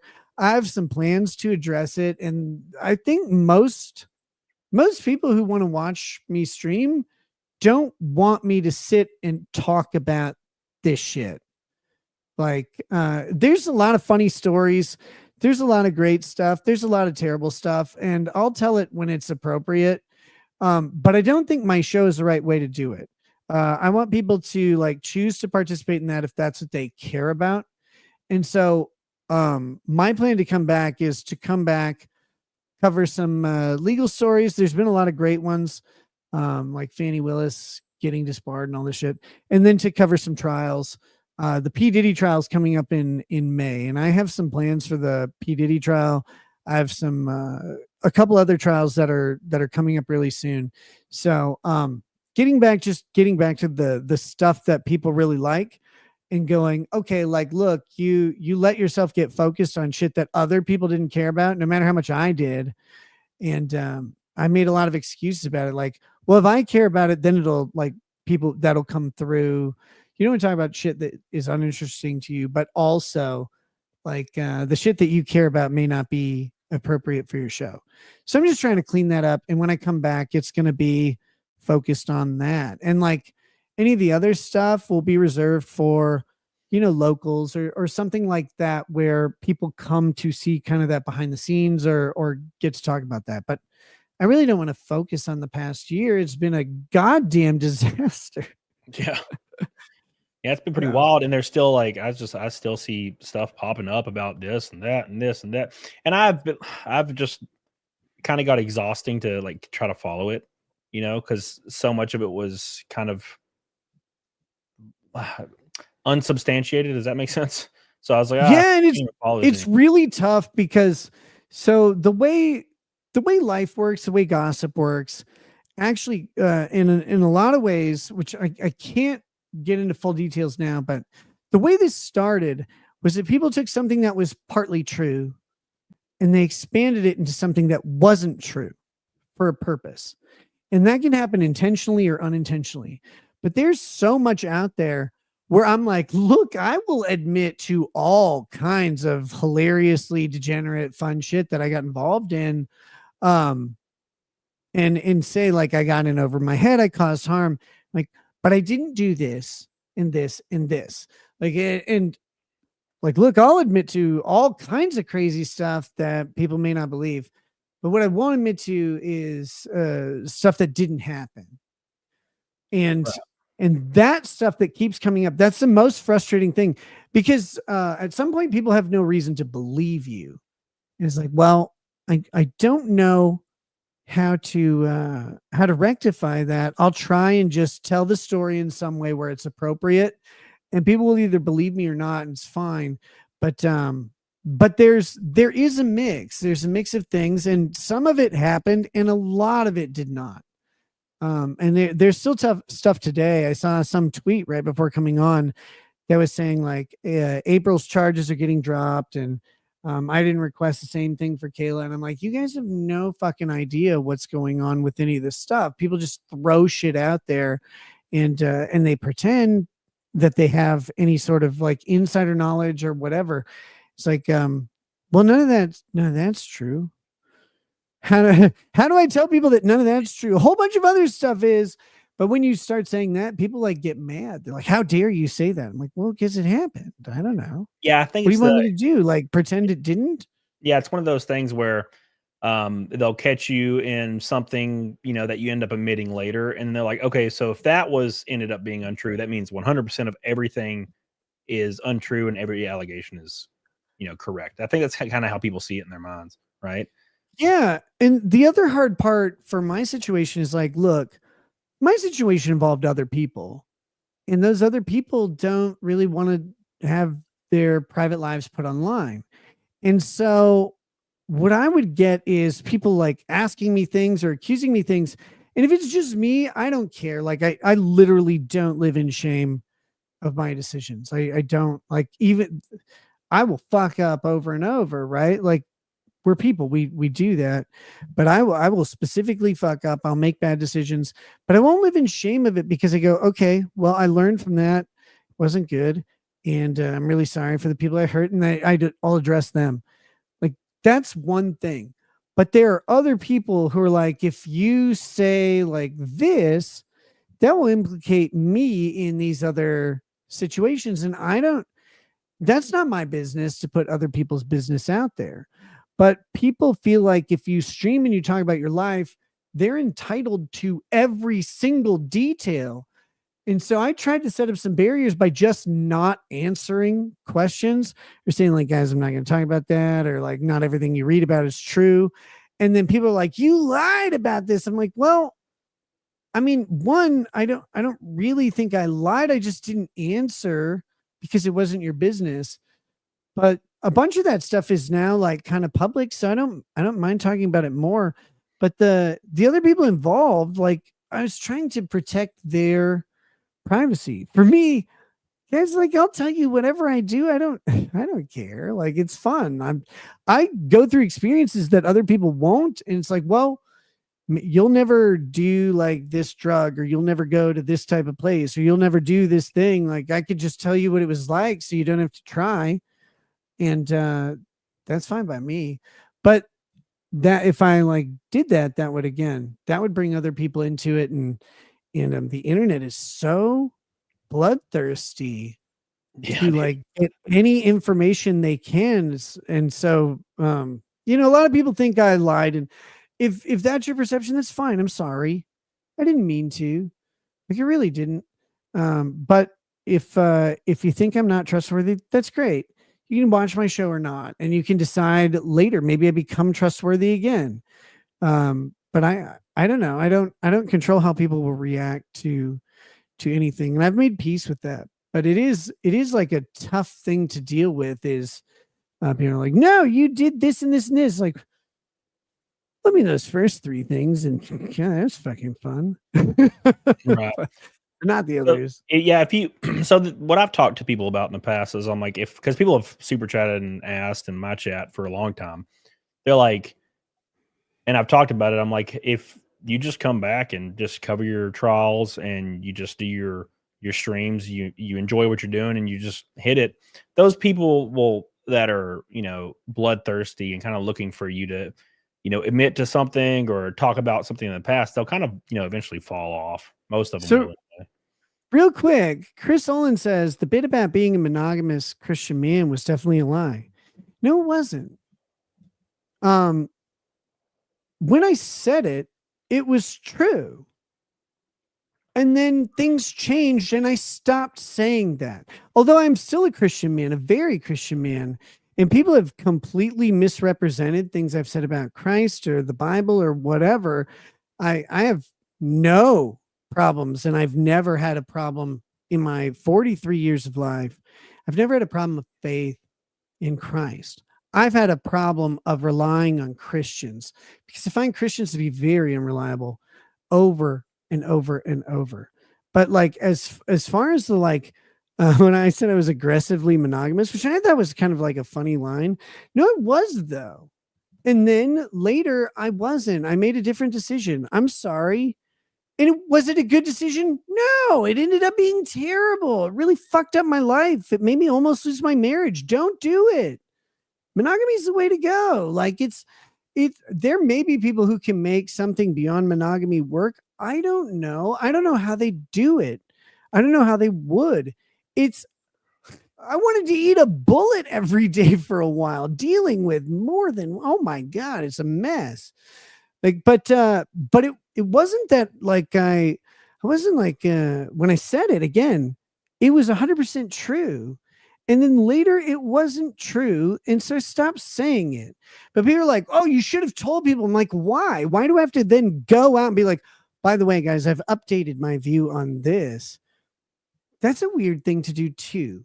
And for people to expect you to do that when you make a decision that runs different than what you've said in the past is an impossible thing because you don't I didn't even know that's what was going on for a bit, and then all of a sudden I found myself in a situation that was way different than anything I planned, and things seemed great, and then they weren't, and I was like, oh yeah, I guess I was right originally, but people get mad about that. It's well, that's only if I was lying at the time, but I wasn't. I just changed my mind.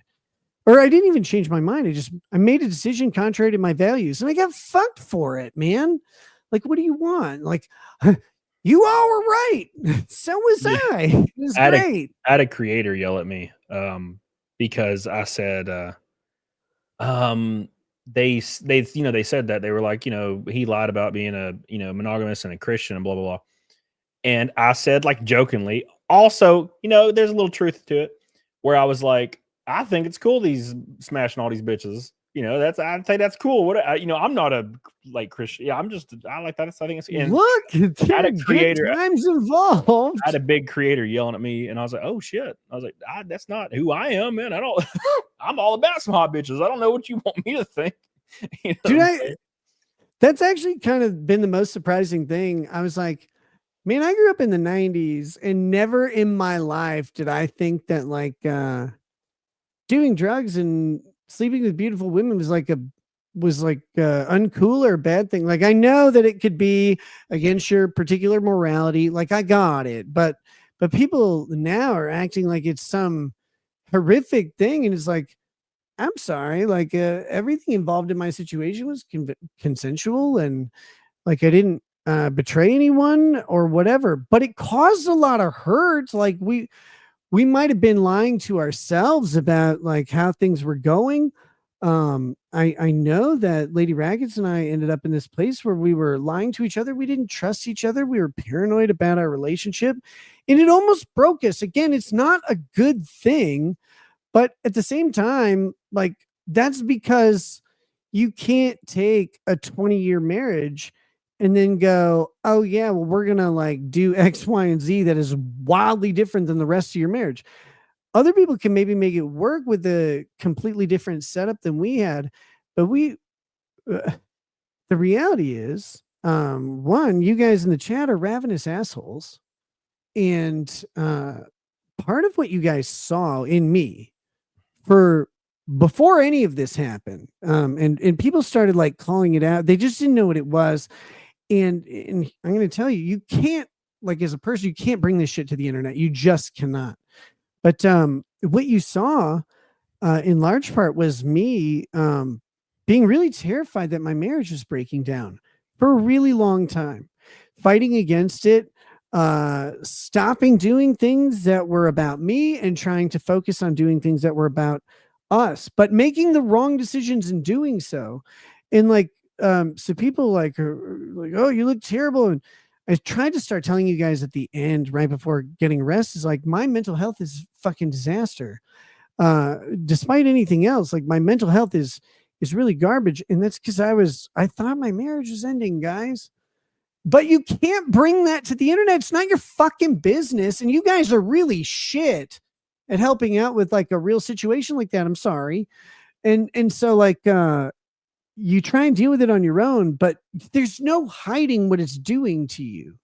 There's no hiding the fear, the anxiety, the apprehension, the pain you're going through when you're live streaming every day. But you got to keep live streaming every day because that's how you make your income and blah, blah, blah. And that's how you define yourself. Like, you know all about this. It's like, and so you're stuck in this catch-22 of like, if I stream, people will come at me on this. I can't really talk about this like openly. But again, now that like a bunch of this shit is out, this is what you guys were watching. And I'm sorry, like it really sucked. Believe me, for years it was fucking difficult. And I was scrambling, dealing with something I never dealt with. And like trying to find someone who is really hard to find for some personal reasons that involve things that aren't your business either. But like, we've been through a lot and we came out the other side of this. And Lady Raggets and I are doing great right now. It's like not every day's peachy, of course. It's still a marriage, right? But we don't fight like we used to. And we've made peace with so many things because we were both scared that the other one like was done. But neither of us were actually done. We were just scared the other one was. And we could finally communicate and trust each other. Like we were able to come back together, but man, it was tenuous for a bit. Yeah, and people would ask me in chat because they obviously, you know, with your stature, people would super chat and be like, you know, how's Nick? Have you talked to him? And I'm like, you know, Nick's going through some shit. Like it's very apparent he's going through some shit. And you know, they just assume it's like all the stuff they're reading on Twitter. And I'm like, no, it's like he's going through some shit, man, right now. So, you know, that's why I don't bother him. I know you like you can't just reach out to somebody and be like, dude, like you want to talk, because that doesn't work. Because and frankly, like a couple people have been just great. Like you've been very genuine in whatever through all of this and just been there. But like some people were like, and they're trying to be nice, but they're like, how are you doing? How are you doing? How are you doing? I'm like, all I want to do is drink a gallon of liquor, and the government told me I can't. Like, because you want to die, like you want to be done. Yeah. When I say a gallon of liquor, like literally that's what you're like, oh, if I just do this, I won't wake up tomorrow. And like the problems will be solved. The insurance will take care of everybody I care about. That's really shitty thinking, but man, that's kind of where you get. And I had to kind of just work through a whole bunch of shit because eventually I'll like find the right way to do this. And I have a good plan for it right now, but it's just a confluence of a whole bunch of stuff. And a lot of it's coincidence. And a lot of it's just the fact that some things had gotten really bad while other things are really good. But the people online, like, you don't want to go on and just bitch at people all day. Like, oh, my life sucks. Like, when you do that like one time, that's great. When you start doing it every day or whatever, people don't want to see that. Like, you want to bring good energy to a show. You want to bring positivity to people. And so like, I was no longer able to do that. I haven't been able to do that until like now. I'm starting to get there. And I apologize for anything that's like negative about the past. I'm really just blunt about it because it happened. It's done. What I'm working on going forward is, again, making a good show. Also, like going on other people's shows and making fun of a fat retard. Yeah, exactly. That's what we miss. That's what I miss. Is just having you and Cecil come on and just freaking troll and talk about bullshit. Oh my God, I need to do that again. Yeah, and that's I still bring Cecil on. I still go on his show, but with traveling so much, I haven't been able to do anything at all. Katie the Swiss says apology accepted. Come back to us, Nick. Will do, Be brother. Quick says Nick, as a Christian, you screwed up and you got to own that. You don't owe anyone anything. No one here has a right to throw stones. Thank you, Be Quick. Appreciate you, Grifty. Come gutter tats, gay. Thank you, Grifty. Appreciate you. Squid says just catching up. Come all you want. I know people who really, really like them. Yeah, dude, that's for sure, man. I'll be at the gym and girl walk up. I love your tattoos. And I'm like, yeah, they're like 10 years old, but I appreciate it. It works. Okay, I'm a degenerate. It works. It works for me. Squid says just catching up. No way your tattoos hurt worse than on the sternum or nipples. Well, I mean, dude, I wouldn't get my nipples tattooed because like I'm a giant pussy. Sternum, I don't know. Like my chest tattoo right here, like that didn't hurt at all. The whole thing, but like coming over to the sternum, I guess it could hurt more. Anything that's thin skin and bone is pretty vulnerable to pain. Yeah, I've retired. I think I've retired from tattoos. I've kind of been. Oh, I need to get Thick Jerry because everybody. That was years ago, and I betrayed the chat, and I never got my Thick Jerry tattoo. But I would like to get like my left thigh, a little bit of my left thigh done because I already have one, and I'm like, just keep going. Yeah. But other than that, no, thank you, no more. I'm done. It's just too much, man. I might do some upper leg tats in the future. I haven't figured out what to put there. I don't know. It's always tough. In reality though, like I was not planning on, when we went to the convention, I was not planning on doing anything other than I talked to the guy who did the snake. I'm like, can you add the lettering? And he's like, yeah. But I wasn't planning on getting the color on the flag, and I wasn't planning on getting the second tattoo because, whatever. But then found some artists who were open, who had work that I liked. It's like, okay, cool, let's do it. Oh yeah, dude. Chris Olin says, appreciate the honesty from the outside looking in. It's easy to jump to conclusions given how things played out. Owning your faults is the best path forward. Still rooting for the redemption arc. I think 95% of people are. Right? So the hardest part about this is at the beginning, people are like, what I expressed at the beginning was a desire to defend my rights. I still believe like we lost in court. We can maybe like we could appeal it or whatever after the plea and stuff. I don't know if I'm going to bother with any of that shit because I kind of just want to be done. Like I just want to move on and not worry about anything. But I still believe that the warrant is unjust. I think maybe my lawyer didn't do the best job explaining some of the stuff. And when I talked to him prior to hiring him, we talked about things. I'm like, this is what I want to attack the warrant, and I want to attack that search, and here's how. And I laid out a whole bunch of shit. And when it came down to it, they didn't want to do the work that I said. But we're talking about you're just like 2 days before the deadline to submit your motion. And I'm like, but we talked about something way different. We talked about something much bigger. And they're like, no, this is a strategy we need to go with. So you're like, well, this is why I hired you, I guess. And so you go with their strategy. It doesn't work. I don't know that my strategy would have worked at all. I have no idea. But I do believe that there are some unjust things about the warrant, but that's now over. And my desire was to exercise my rights to the maximum.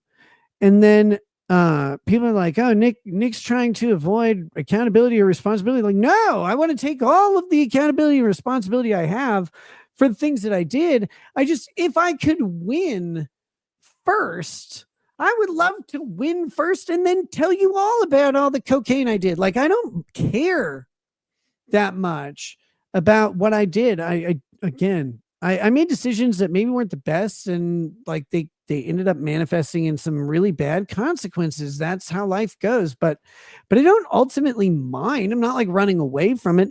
I'm not trying to say there was anybody else. So people took that desire to say, hey, like, look, you want to exercise all your rights. You never know like who's involved. Like government could be involved. Some other people could have done something to cause this. And like, so you want to make sure justice is served. So they'll take that and be like, oh, he's avoiding this, or he's trying to, like, people said, I blame the government. I've never once accused the government of a conspiracy against me or of planting anything. I have said you don't consent to searches because you don't know what the government might even accidentally plant just due to the nature of their jobs. But this is shit I've been saying for years.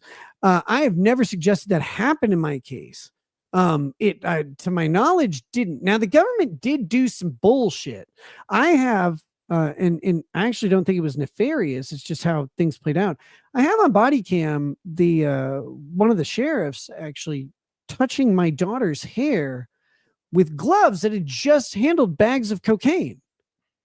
Like, and then, there's like, oh, well, you exposed your daughter to cocaine. I'm like, I never fucking did. Not a chance. And I think she may have accidentally been exposed by this guy, but there's no way for me to prove it or anything. But I do have it on body cam. And so I have to like talk about how this can happen at some point. Again, this isn't the right place. My show isn't the right place, but it will be addressed at some point. And there's a ton of stuff out there. And I have an expert who agrees that can be the cause of this thing. But people have misperceptions about drug testing. But I'm tangenting. I'm sorry. People thought I'm trying to avoid accountability or responsibility. It's like, no, I didn't want to go to prison because I still needed to be there for my family. Like, my wife and kids still exist no matter what happened. So avoiding prison is the priority at the beginning. And I said at the beginning, my reputation is going to take a fucking hit and there's nothing I can do about it. Because what I have to do right now is I have to just say, we're fighting for my rights. I believe this is unjust. And I can't just come out and say, yeah, guys, of course I had a bunch of cocaine. Like you can't say that at the beginning. And anybody who thinks you can, like, I'm sorry, this isn't New York City. This isn't LA. I'm in a small county. There are like 5 county attorneys. And I've had live streams that are 3 times the population of my county. So, like, just to give you an idea of how little it is, people are like, oh, you need to plea out. It's like, you can't just call them up and plea out. The plea offers weren't on the table. I didn't even get discovery started until fucking July. So it's like, I don't even know what they have. I don't even know what they're claiming. And they're not in a place to start offering plea agreements yet. So I have like Nate, the lawyer, calling me up and like, Nick, man, you got to plead this out this week. The week I get arrested, he's like, you got to plead this out by the end of the week. You got to get back to streaming. You got to plea out. I'm like, Nate, it doesn't work that way out here. He was a New York City prosecutor. And so up there, sure, you get someone with an ounce of cocaine. That's not surprising for them. So they could plea it out in a week. Down here, like one of the detectives, like, this is one of the top 3 or top 5 cocaine busts in this county ever. And I'm like, really? Wasn't even that much. That kind of feels like badass. Does that feel badass kind of? No, it's like, God, it's like, shit, if I knew it was going to be such a big deal, maybe I should have had more. No, I'm just kidding. No, it's just weird because it's like such a different reality than a lot of people experience. Metro areas, like, the raid on my house wouldn't have happened in a metro area. There's no way. They're too busy with everything else. But out here, that's what happened. But the complicating factor out here is that, like, it being like a high profile cocaine bust wasn't like a cool thing. It ended up being a fucking disaster because all they deal with is meth out here. And they treat coke and meth the same. They are not. They are wildly different drugs with wildly different addictive properties and wildly different consequences on both people's physical and mental status. And so they treat you like a meth addict because they don't know how to deal with someone who's done cocaine. And they're like, well, this guy's probably like this. It's like, I went to recovery and sat next to actual meth addicts. It was like, holy shit, like, these guys can't go to Walmart without stealing stuff to try and buy meth. Like, these are people who suck dick and stab people for drugs. It's like, oh my God, I wouldn't do that. Like, I'd only do that because it's funny. So you went to a recovery thing? How was that? I've never experienced anything like that. It was cool. The guys there were super nice. But again, so you go around and it was outpatient recovery because so the way Minnesota works, is eventually they'll order you to what's called a Rule 25 assessment. And you talk to a chemical use assessor and you tell them all about your drug and alcohol use history. And then they also will talk to the county, they'll talk to your family, they'll talk to your friends, they'll talk to anyone who they can to get a full picture, like just in case you're lying about it. And I had no reason to lie. Like, I was completely honest with that person. One of the things that took so long is because of our family case. All we needed was immunity from the criminal case for shit we said in the family case. And once we got that, like, our chemical use assessment happened in the family case and we got immunity for everything we said. It's like, okay, well, I'll go tell them everything. I don't care now. And so you go in and you tell them like your history of drug use and alcohol use, like when the first time you drank was, how often you drank. And I'm like, I drink like 5 drinks a night. They're like, oh my God, are you okay? I was like, I don't know. I think so. Like, did you have any withdrawal when you had to stop drinking? I was like, no. Really? Like, I don't know what to tell you. Like, I just didn't. Like, I drank a shitload, but it was always on my show. I didn't, like, off my show, I don't really drink. And they go through it and then they diagnose you. Then they're like, do you have substance use disorder or not? Our chemical assessor did not diagnose us with substance use disorder. Now, people are like, why didn't you just go to rehab or whatever? Like, you can't just go. You have to have a diagnosis because they have a limited number of beds. So I'm sure there's somewhere in like Savannah or like Sedona or whatever where you can go to some retreat that's a drug rehab and you can pay like 20 grand. But in Minnesota, you know, you have to get diagnosed. They didn't diagnose us with substance use disorder. They said, clearly you guys have abused substances, but you don't seem to have an ongoing problem or a recurring problem. We're like, okay, cool. So they sent us to this outpatient recovery treatment. Well, you sit down in there and they're like, what's your name and drug of choice? I'm like, my name is Nick. My drugs of choice are like cocaine, Molly, and ketamine. And like 5 guys look at you and go, cool. But then it gets to them and it's like, oh, my name's whatever. It's all confidential, so I don't even want to say a joke name. But my name's whatever. My drug of choice is meth. And then the last guy's like, yeah, fentanyl. I'm like, holy shit, I would never, ever in my life do meth or an opiate. Like, never. I'm terrified of those things. But like, that's this county. And we had this point where the guardian ad litem, well, I have a lot to say about that. She's walking through her house and she goes, I've never dealt with any case involving cocaine. And she goes, and we do not typically deal with people in y'all's socioeconomic status. I'm like, that's because we're not stabbing people, right? Like, we're not doing anything. We're not doing anything to harm anyone else. This is just a personal thing that we're doing. And they didn't know what to do with that. But like, it was this big complicating factor. And at some point I'll talk about how they used our kids against us. And I don't mean like our kids, but like the threat of taking them away or the threat of doing things to our kids. It's the grossest shit on the planet that they did. Just because they didn't like what I said online. They actually said that. And then they also didn't like that we hired private counsel and we're resisting the shit we had to, you know, we were being accused of.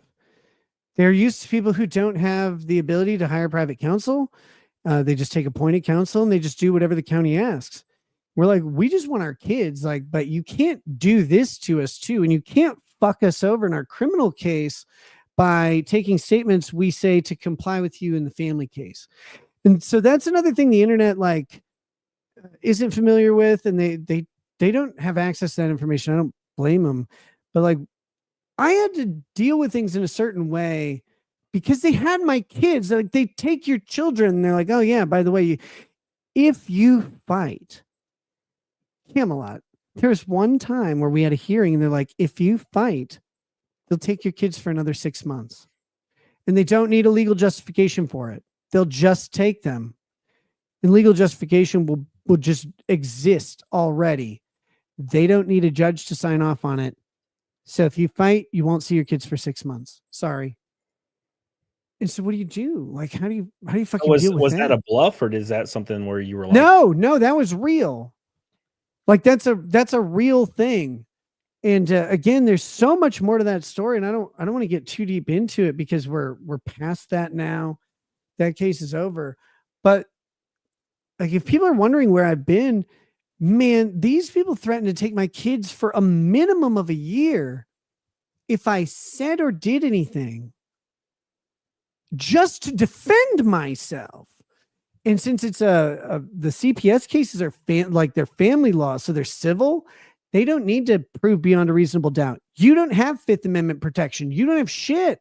You don't have any of the stuff that's built into the criminal system to keep you innocent. You are guilty the moment they accuse you because they quote unquote have the interest of your children at heart. And it's really fucking hard for people to understand what that's like.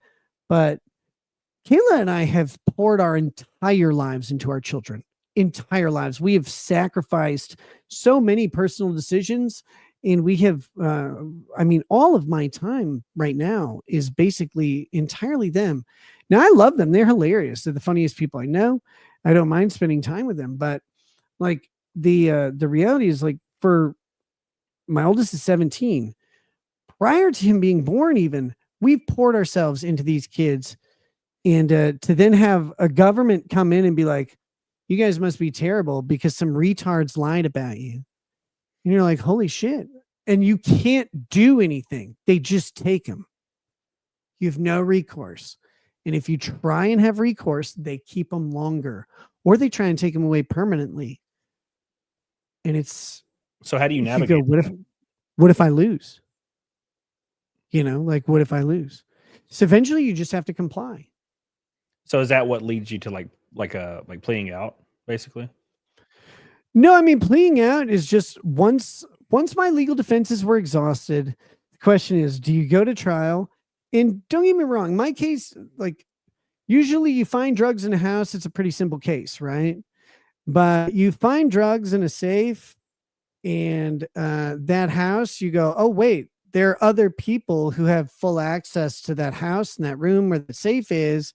It's now complicated because they never proved that I know anything about that safe or anything like that. So now they, if we went to trial, they would have to prove that I know what's in the safe, that I know the combination, that it's like my thing, and not maybe someone else who was at the house but got kicked off but is acting like a jilted bitch.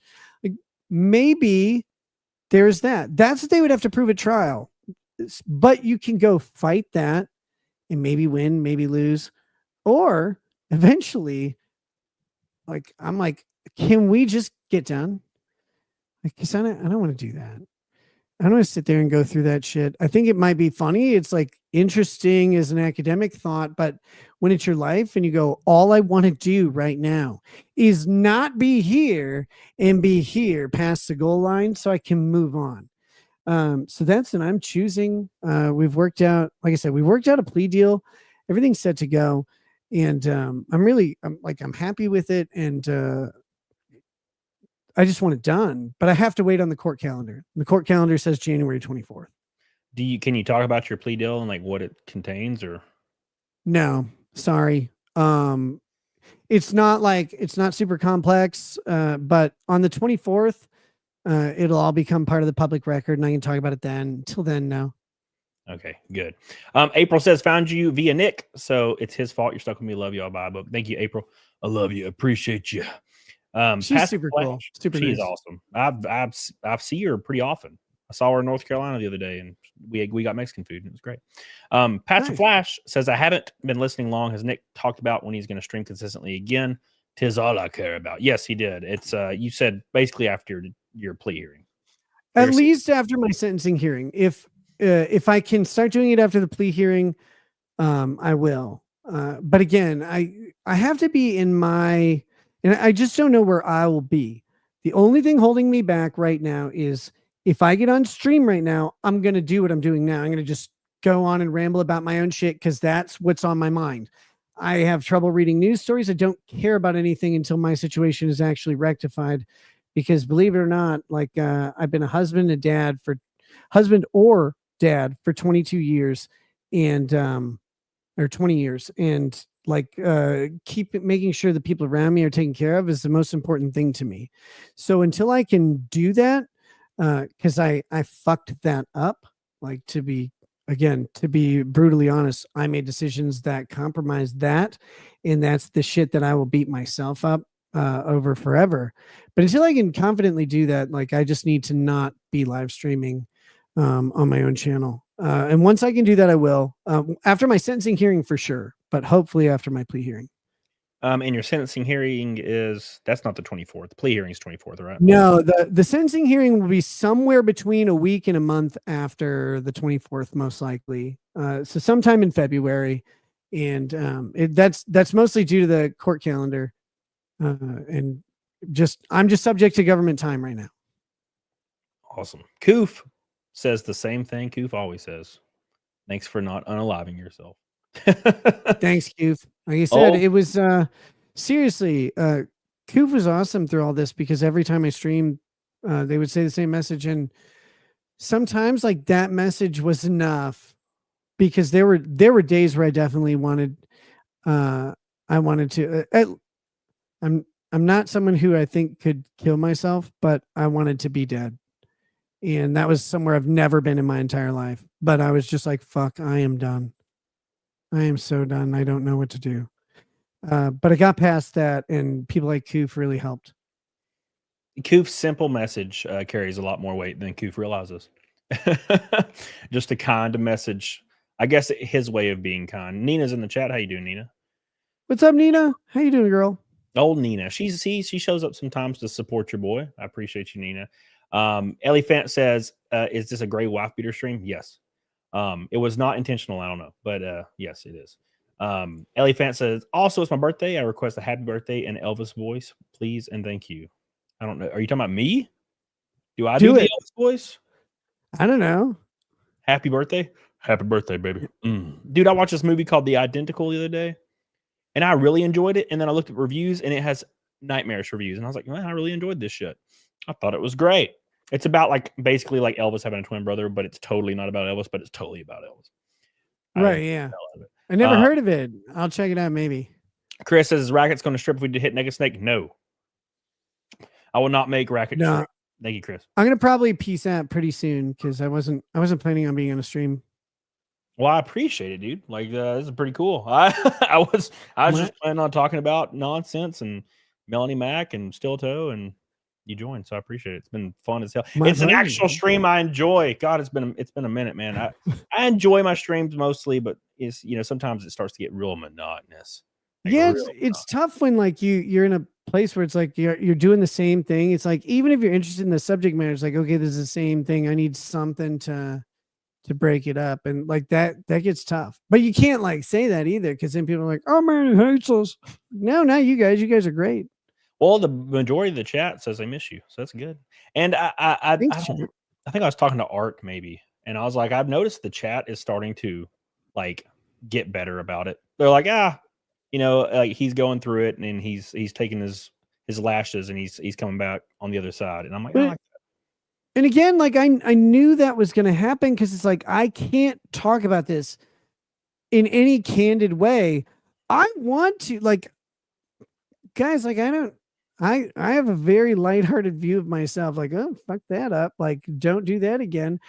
But that's fine. I'm not trying to hide from it at all. I just couldn't. And I knew I wouldn't be able to. Most importantly, I needed my kids back. Once I got my kids back, it's like, I need to take care of this criminal thing, so I have probation and I don't go to prison. Because if I go to prison, I won't be very useful to Lady Raggets or the kids. So I had to protect those things. And it's like, once that's over, I don't care. I'll tell you all not to do what I did. But I'll tell you all the fun shit, and I'll tell you all the unfun shit. And that's how it goes. I don't know if you've talked about this. I mean, I guess you probably haven't, but I haven't talked to Drex in a while. Have you talked to Drex? No, he thinks something really, really awful. I don't exactly know what it is. And it's really frustrating because I've only heard in like whisper and rumor from other people like the shit that he thinks. And I'm like, oh my God, what the fuck is he talking about? And I want to talk to him, but he has not responded to me. Right. Pure Jealousy says, nice to see you, Nick. You too, Cam. All the best. Thank you, Pure Jealousy. I appreciate you. Joseph, Return of the King of Late Night. Appreciate you, dude. I see Valhalla in the chat. What's up, dude? Yeah, that's a lot of people are referring to this, but our Friday shows that was like the peak of it's almost nostalgic now when I think about it. Just doing Friday shows. It was so fun. It was like it's just relaxed and chill and like funny. But man, did they piss people off? And I was like, why are you guys so mad? Like, calm down. Yeah, and I really amplify my like dumbassery when I'm on streams with people. So when you're getting fucking tanked on a Friday, of course. Like everybody who goes home and gets tanked on a Friday after a week of work does the same shit. They're just not on a stream. Like, and not everybody's going home and getting tanked. I know all of you are very responsible Christian people, blah, blah, blah, blah, blah. But if you're like, fuck me, that was like a long week. I want to just hang around with my bros and like throw back a bunch of liquor and have a good time. It was great. But some people like didn't catch that concept because that's not part of their thing. And like, again, I'm sorry. I'll be saying I'm sorry a lot. I mean, there was people yelling at me in chat at one point over something. And yeah, look, I get that some, a lot of negative stuff happened. But there was this holier than thou kind of reaction from people about the April thing. And I'm like, holy shit. Like talking to the chat, I'm like, 98% of the men in my chat, if this hot chick walked into your room in her undies, dude, like, stop acting like this. Stop acting like you're like, I would absolutely never. I'm like, dude, you would clap this bit. Stop. It was all the people in the chat kept, I would never. I'm like, bro, I would. What are you talking about? Like, what are you talking about? Now, of course I would. But like people on these, there was all these people acting holier than thou about the whole April thing. And I thought that was the silliest thing ever. Like, come on, dude. It's not a situation I ever thought I would find myself in. And then all of a sudden I did. And it was like, well, this seems cool. And then it didn't work out. Like, I never see her. I almost never talk to her right now. She's just kind of doing her own thing. And like, it really sucks because aside from everything else, she and I became really good friends. And like, there's a lot of baggage in there that makes being a friend to her like inappropriate in my current situation. Maybe we'll get back to being friends in the future. Maybe not. I don't know. But it's like, this wasn't something I thought would happen. If you would ask me a couple years ago, like, is this ever going to happen to you? I'd be like, no, that's crazy. Why would I do that? But hey, life throws you some curveballs sometimes and some shit might happen. You might be in a bad spot mentally, or you might be really like terrified of something. And you do something you weren't expecting. And there can be really great things to it. April's amazing. I genuinely love the hell out of her, but it's not appropriate for us to be in any sort of relationship. So, she's doing her thing and I'm at home working on my own house and making sure the people I really care about are taken care of and honored and respected. It's like, but yeah, anybody who pretends like that they would not be enchanted by like a pretty blonde woman, like come on, guys, like stop pretending to not be men. Of course you would. Like your biology alone would be hard for you to fight, and most of you don't have the arms to fight anything. I was telling these guys, I'm like, the only reason you would be opposed to this is because you don't have the opportunity. That's the only way you could be opposed to this idea. Now, look, I mean, maybe different situations, maybe you're married. I get it. Like, that's a completely different thing. But if your like wife was okay with this, if I'm married and my wife brings home a chick and she's like, hey, this is my friend Jessica. She's 28. She kind of wants to be involved a little with some slapping. I'm like, yeah, dude, there would not even be a hesitation. I'd be like, yeah, what are you talking about? Let's do this. I'm cool with it. What's up? Let me get my liquor. Again, if you, it's something that most people will never ever experience or have any plan for, self included.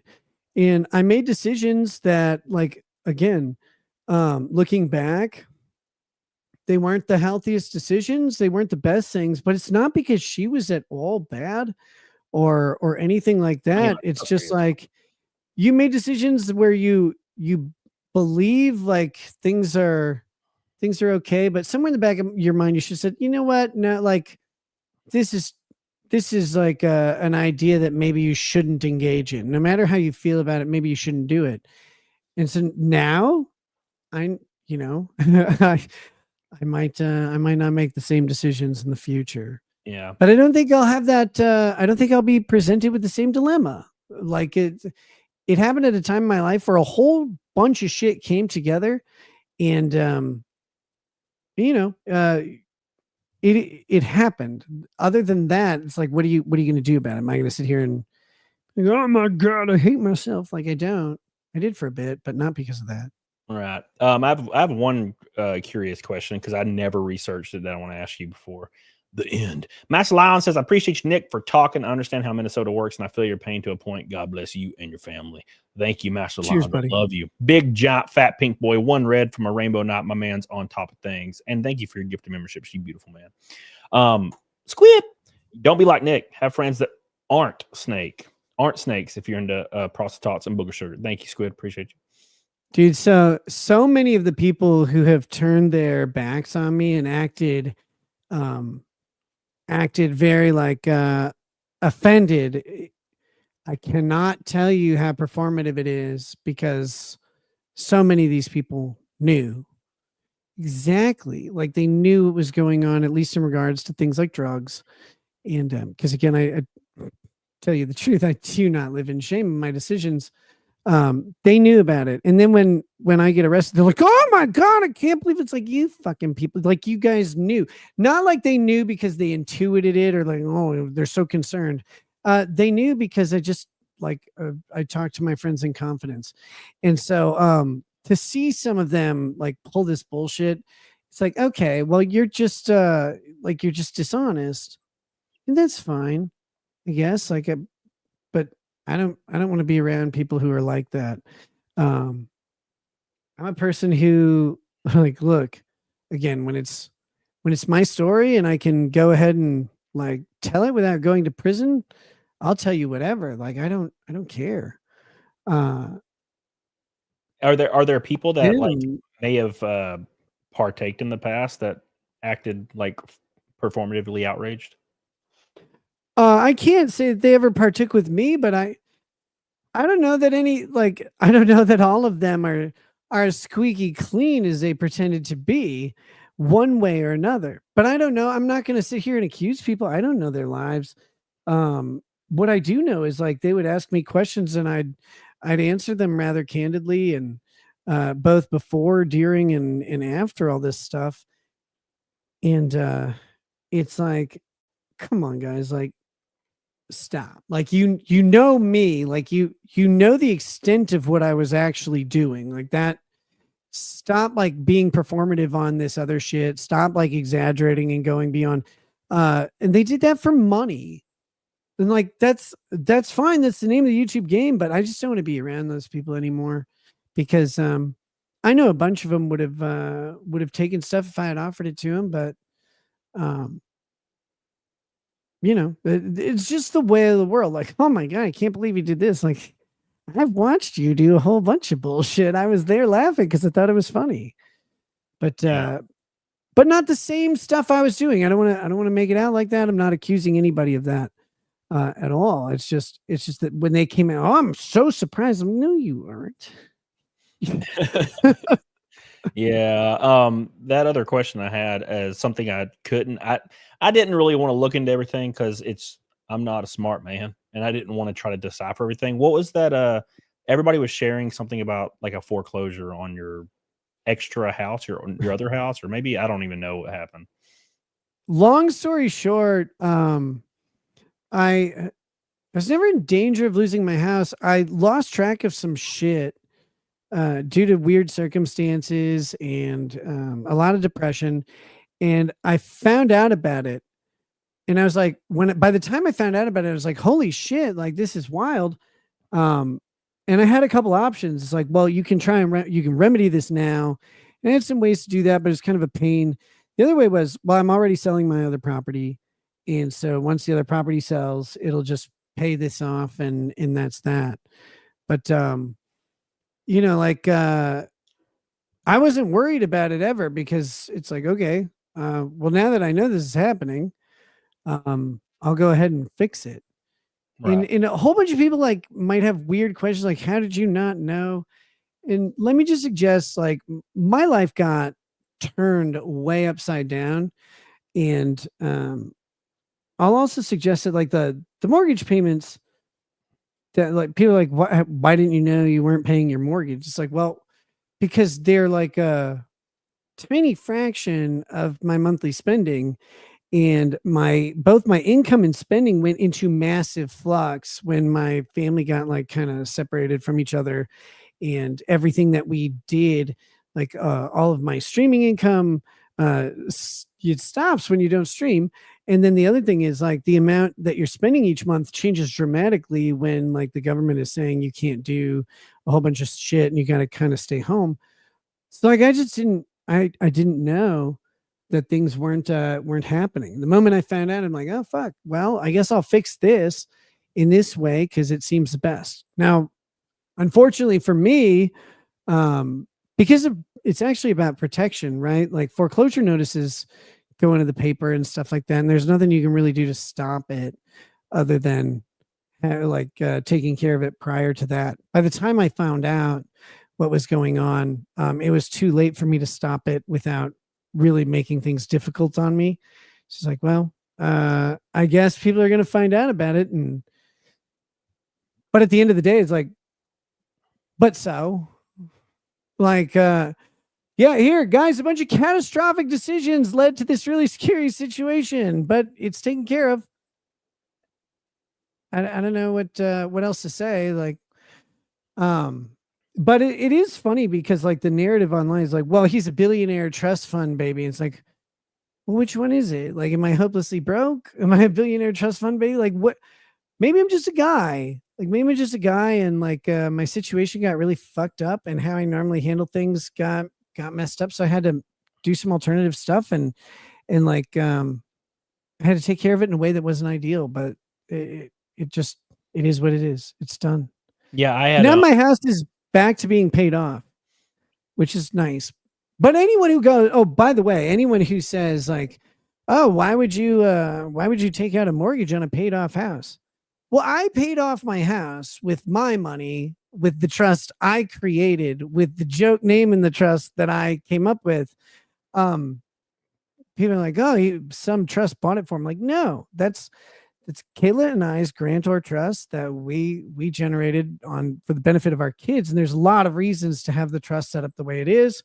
And I won't really explain it to you because it doesn't matter.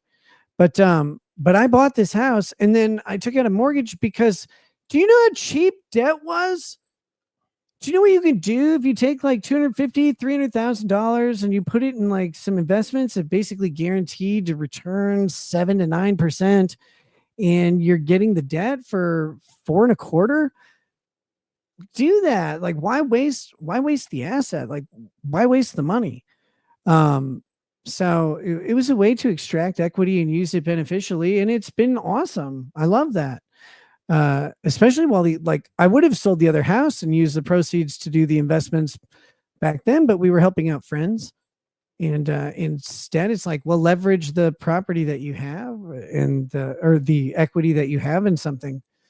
But if you don't understand like why you would do something like that, you probably haven't had the opportunity to, and that's fine. But it's funny, like seeing Aaron trying to figure it out. He's like, why would anybody do that? I'm like, well, you wouldn't because you'll never be in a high income category. But I was. I'm not right now. Hope to get back there sometime. Hopefully I'll earn it. And I may not. Who knows? Money comes and goes. To me, money's always been in the hands of God. Yeah, I never regard it really as mine. Like I spend it and I share it with people who I think could use it more than me, which is most people. And I always treat it as if it could be gone tomorrow. And maybe it'll come back, maybe not. I don't live my life worried about that. Yeah, I agree. And what do you think about the whole Jeff situation? Because that was the biggest surprise. Because I talked to him 3 days prior.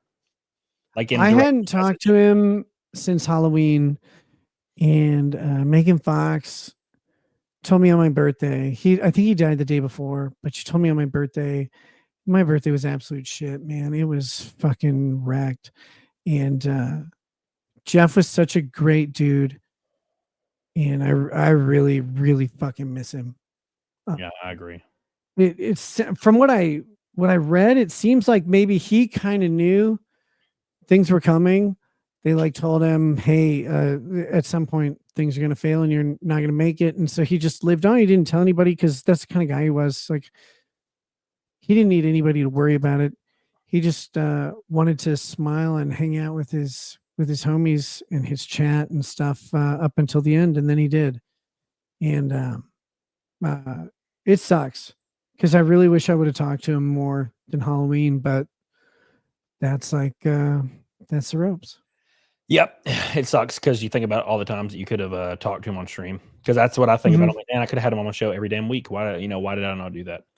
It's frustrating. I tried to talk about it on stream. And to be fair, when I thought about it and talked about it not on stream, I was totally normal. And then I started up a stream and I could not even talk. I couldn't even talk about it. I was like broken into pieces, and I'm like, why am I reacting this way? I was like, I can't even talk about this. I had to skip the topic.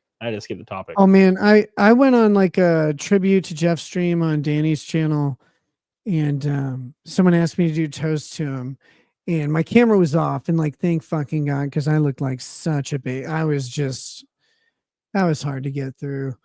Again, he's a good dude. A tribute to everyone, and if you've not read his obituary, you guys should, because he was humble. Like, this guy was accomplished and established in his life and his profession and his hobbies in ways that most of us will never achieve. And he never fucking talked or boasted about it ever. He was just him. And to see some of the stuff, you're like, whoa. Like, I knew this guy was cool, but this guy was amazing also. Yeah. So go check him out. If you guys cared at all about legal vices, find his obituary, read it, read about who he was behind the scenes, because that dude was incredible. Yep. I was glad I got to drink with him in Houston. That's something I'm really happy about, because he's a good dude. And I loved seeing him complain about that one guy. He's like, don't leave me alone with this man. I'm like, he's like, where are you guys going? Please take me with you. Yeah. Ooh, boy, I knew that pain so much. Fuck that guy. Oh, that was funny. I thought it was hilarious. It was a good time. So I was really hoping to see him again this year at some point. But yeah, me too. That's been one of the absolute hardest things during all this. Like, external to my situation, like, a lot's happened just in general. It's, fucking long time has passed since May, but it's like, man, that one was a battle axe right to the fucking sternum. Yeah, I'm like thinking to myself, it could have been so many people. It could have been so many people, and I would have been like, oh, okay, anyway. And yeah, yep. God, yeah. So because somebody actually, they DM me, or they said I was streaming. I had just started. Oh yeah, I was on Side Scrollers podcast. Oh sure, yeah, they're cool. Somebody in chat said somebody from the like Law Tube or something like passed away, and I was like, oh my gosh. I was like thinking about all these people in Law Tube. Oh, okay, well, whatever. And then somebody said legal vices. I was like, are you kidding? That was the one guy, like one guy, So. And that's the crazy thing. It's like the one guy that everybody was like, say the same thing. Like, it doesn't matter if you're where you are on any side of an issue. That's the one guy that everybody on every side of the issues is just like, fuck, not him, not Jeff. Yeah. Why couldn't it be Nick? Just a good guy. There's a while I was like, me too. Why couldn't it be me? Nah. Take me instead, please, God. Yeah. Rip to Jeff. Good man. I took a shot. Yeah. I didn't have alcohol for like 2.5 months because I was, cutting weight, and I took a shot. This is my first shot I'd taken in a long time.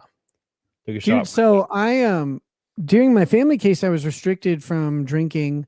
I'm not now because my family case is over and I'm on unconditional bond. But after I plea and like get sentenced, I'll probably be restricted from drinking again for a while. And I thought I was really gonna give a shit. And I took a sip of whiskey and like it's not the same. If you don't drink for 6 months, like you take a sip and you're like, you taste all the shit that you hear everybody else complain about, like, oh, it's sour, oh, it's harsh. I'm like, why am I a bitch now? No. Yeah.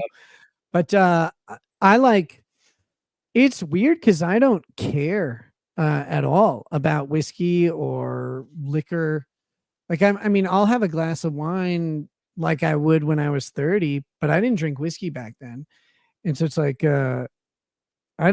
I was really worried about, I'm like, I don't know how the no alcohol thing's going to work. And now I'm like, I don't give a fuck about alcohol. I just don't want like an accidental thing to fuck up my probation. But aside from that, like I have no plans of drinking because it's like, okay, well, I'll save money and I'll probably be healthier. Not a big deal. But I thought it was going to be really bad. No, it's like, it doesn't taste good. It doesn't feel right. It brings me, the other thing it does, it brings me back to memories of things that like might have been really awesome at the time, but like I can't be there anymore. And so it's like, well, now liquor's got like all this baggage attached to it. So do you feel good to finally kind of be almost on the other side of it? Yeah, I can't fucking wait. I really can't wait. I imagine I've been T-Rex says, we all know you're going to violate your probation. Sounds good, brother. Thanks. I'll be rooting for me to do that. It'll be okay. I know even me and not even being involved, I'm like relieved. I'm like relieved it's coming over. Well, so like when we negotiated out my plea agreement, it was at my last settlement conference, which was fucking back in December. And I was like, let's go. Let's get this on the record. Let's do it. And the judge is like, no. I need more time because there are a couple things that are part of my plea agreement that the judge has to ask me about and make sure I wasn't like coerced into it. Which sounds like really cryptic and mysterious, but it's not. And again, on the 24th, it'll all make more sense. But so he's got to just ask me questions and make sure no one unduly influenced me in making the plea agreement, which is fine. But I'm like, can we do it now? I want to get started. I've got a bunch of people waiting on me to do the bitch up and like say, hey guys, I really fucked up. Like I'm don't want to do that video. Like, oh my God, it's so embarrassing when YouTubers go on and offer a fake apology. Like, again, I did what I did and I'll own up to it. There's a whole bunch that I did that I'm not sorry for. Like, I won't make the same decisions because it turned out bad. But if I told you I was sorry, like it'd be a lie. Like when I made the decisions, they seemed cool. And they didn't end up causing anyone harm. The decisions I made that like caused people harm, like I have apologized to those people over and over and over. And like I'll spend the rest of my life making up the damage that I've done, but I'm going to do that to those people. I'm not going to go to the audience and be like, sorry guys, I just really liked drugs and like you guys just can't understand. It's like, no, drugs, again, people do drugs because drugs are awesome. And the awesomeness of them outweighs the risk. Otherwise, they wouldn't do them ever. Now, when the risk catches up to you, like it did to me, and it kicks your ass in the fucking gutter, you go, okay, well, that was a phase that needs to end. And like, it's not worth the risk anymore. But I'm not gonna sit there and do like, I'm so sorry. Like, I didn't do anything to the audience other than have to stop streaming. And I'm sorry about that, but like I'm not gonna do this whiny weird stream. I hate when streamers do that because they never mean it, guys. Trust me, they don't give a shit. They just do it to try and like save face. My saving face is this: I'm gonna come back, I'm gonna do a better show because I let my show get out of control and it was not good, and I relied on crutches. And no matter what the excuses I have for it in my life, like those are excuses that aren't your business, but they also aren't your problem. And I tried to to walk the line of going, that's not your business, but it also is your problem. And that was a fuck up on my part, but I'm not going to do that again. So next, when I come back, my show's going to be clean. It's going to be like focused and better researched like it used to be. And I'm going to focus on the things that people want to hear. And again, there's a bunch of people who will probably never watch my show again. That's fine. Like I get it. But for those who are looking for that show, I hope to see you really soon. You're going to make like a video first, do you think? I don't know. I probably should, just to kind of get some shit out and like make sure I'm saying what I want to say. Cause you get on a live stream, you start rambling. But we'll see. One of the other things, so there's another thing I'm doing when I come back. There's an obligation that I made a long time ago, and I tried to fill that obligation. I ran into several roadblocks with it, and then everything kind of just fell out of control, and that obligation has gone unattended for way too long. When I come back, that obligation will start being fulfilled, and so there's one piece of equipment I need for it, and at that moment, emails will go out, and that will start in earnest, and I'll be able to show the actual physical thing, and people will start getting them. And I don't make, like, sometimes my mouth or my brain gets ahead of me. That one was not a thing.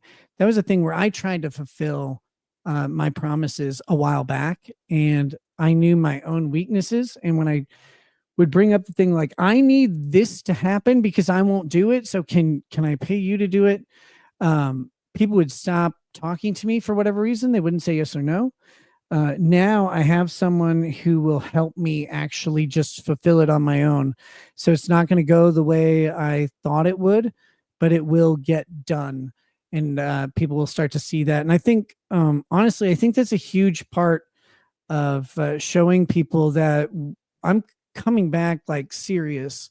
And that's one of those, it's one of those things that was never supposed to not get done, but life kind of life can throw you curveballs in a whole bunch of ways. But ultimately, I know that's a responsibility that I have, and it was always intended to be fulfilled. So that's part of the comeback that I have. It's like just coming back to my channel and doing the shit that I'd always intended to do. How did you, I just thought of this just now. Did it was kind of unexpected for me to see it, but like how like all the giant YouTubers will like kind of talk about the exact same thing at the exact same time. And yeah, like Charlie, like Moist Critical and Mudahar and all them made videos about you. Like, did you see that? And how like, no, like people would ask me, they're like, oh, did you see Turkey Tom's video on you? I'm like, no. Like, oh, did you see this one? It's like, no. Yeah, I don't watch them when they're about me. Like, I don't watch them. I'm laying in a fetal position, wishing I was dead. Like I'm not watching YouTube. I was in a very, again, when the things that you like pride yourself on in the core of your being is challenged in a way that is batshit insane, and I can't wait to tell the story of how fucking insane some of this stuff actually is. But when that's challenged and then people are buying it, like, I don't have time to listen to everybody buy it and like talk about all this stuff. I just was sitting there, laying there thinking like I might not live through the month. And no, I didn't really watch much of any of it. I haven't watched hardly any YouTube in about a year. I'm starting to try and catch back up on what my friends are talking about. There's a restraining order I kind of have to keep track of and see how that's going. But other than that, like I'm most of my days spent hanging out with my kids, and I'm one thing I'd gotten away from is cooking. Cooking was always my Zen place, and for a good 7 months probably I didn't hardly cook any food. Everything was order out, go to a restaurant, go to fast food. And it's like, man, I really fucking like cooking, and it helps me kind of recenter myself and just make something for the people around me, be it my wife and kids or if we have guests or whatever. And so I've started doing that a lot more again. And it's like, man, it just reminds me of like the things that made me who I was, but I had let go for various reasons. So I whoever said whatever they said about me, like whenever I would hear like various reports of it, usually it contained something that didn't sound right, and I'm like, oh well, like whatever. That's gonna be what it will be, and I think the way those huge YouTubers go typically is like a thing happens, they report on it, and a couple weeks later another thing happens, and so you go, okay, like their audiences don't care anymore. Yep. And Yep. and if they do, and I'm completely unsuccessful because he made such critical videos of me, like, okay, I'll find something else to do. Like I've changed careers in my life multiple times. Like it's just part of it. Well, hell yeah. Well, I'm glad you're on the other end of it. I'm excited. I've been thinking about it for a while, and when I saw like kind of the rumors around the plea agreement and whatnot, I was like, okay, cool. We're getting to the end, and look forward to you coming back because to be fair, and I know this is like hyper gay chat, but when I would eat my ramen at like 2 a.m. because that's what I do, it's like a weird ritual. I eat my ramen. I would turn on Nick's stream and just like watch his stream and have like a muted old NASCAR race on my other monitor, and I would just eat ramen. And I miss that. That's what I'm there for, man. Yeah, dude. Well, hey, brother, it's I didn't expect to be on this long. Thanks for having me. Yeah, I appreciate it. It's been way too long, and I can't wait to get out to a race or two with you this year, because that's definitely going to happen. It's going to be fun, and, We're going to have a good time. Especially if you come back to Minnesota, you better tell me next time so I can cunt punch you bitch. Yeah, I don't know why I didn't think of that last time. I was just, dude, I probably wouldn't have been able to make it, honestly. Like I wanted to in my head, but it's like, dude, I was in a bad fucking spot. So yeah, and I was racing every single weekend, and I would fly home Tuesday or Monday, and I would do a stream or two, and then I would fly out Wednesday or Thursday, and it was just God, and I was like, I don't ever want to race full time again, man. Like, God, it was brutal. Yeah. So it's that's I don't know how you did it. Like I cannot travel that often. But anyways, brother, I'm gonna go. Peace out. Thanks again, and we'll see you all soon. Hey, to the chat, to those of you who've like stuck with me and stuff, thank you so much. To those of you who didn't, like, I get it. You've heard a whole lot of stuff. You'll hear my side eventually, and you can make your own decisions. And I'll never begrudge anyone for it. I fucked a lot of things up, and that's that. That's how life goes, and you just move on. So cheers to you. I hope to do a good enough show that you guys all want to watch it, even if you're like kind of pissed at me. But we'll see you all soon. All right.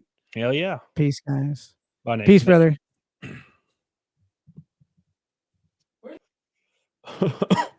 He started yelling when I removed it. Oh, okay, cool. Yeah, I didn't expect that. That's cool. It's nice to see Nick. Nice to talk to him. And hear what he has to say. And, you know, I'm excited for him to be on the other end of it, man. For real, for real.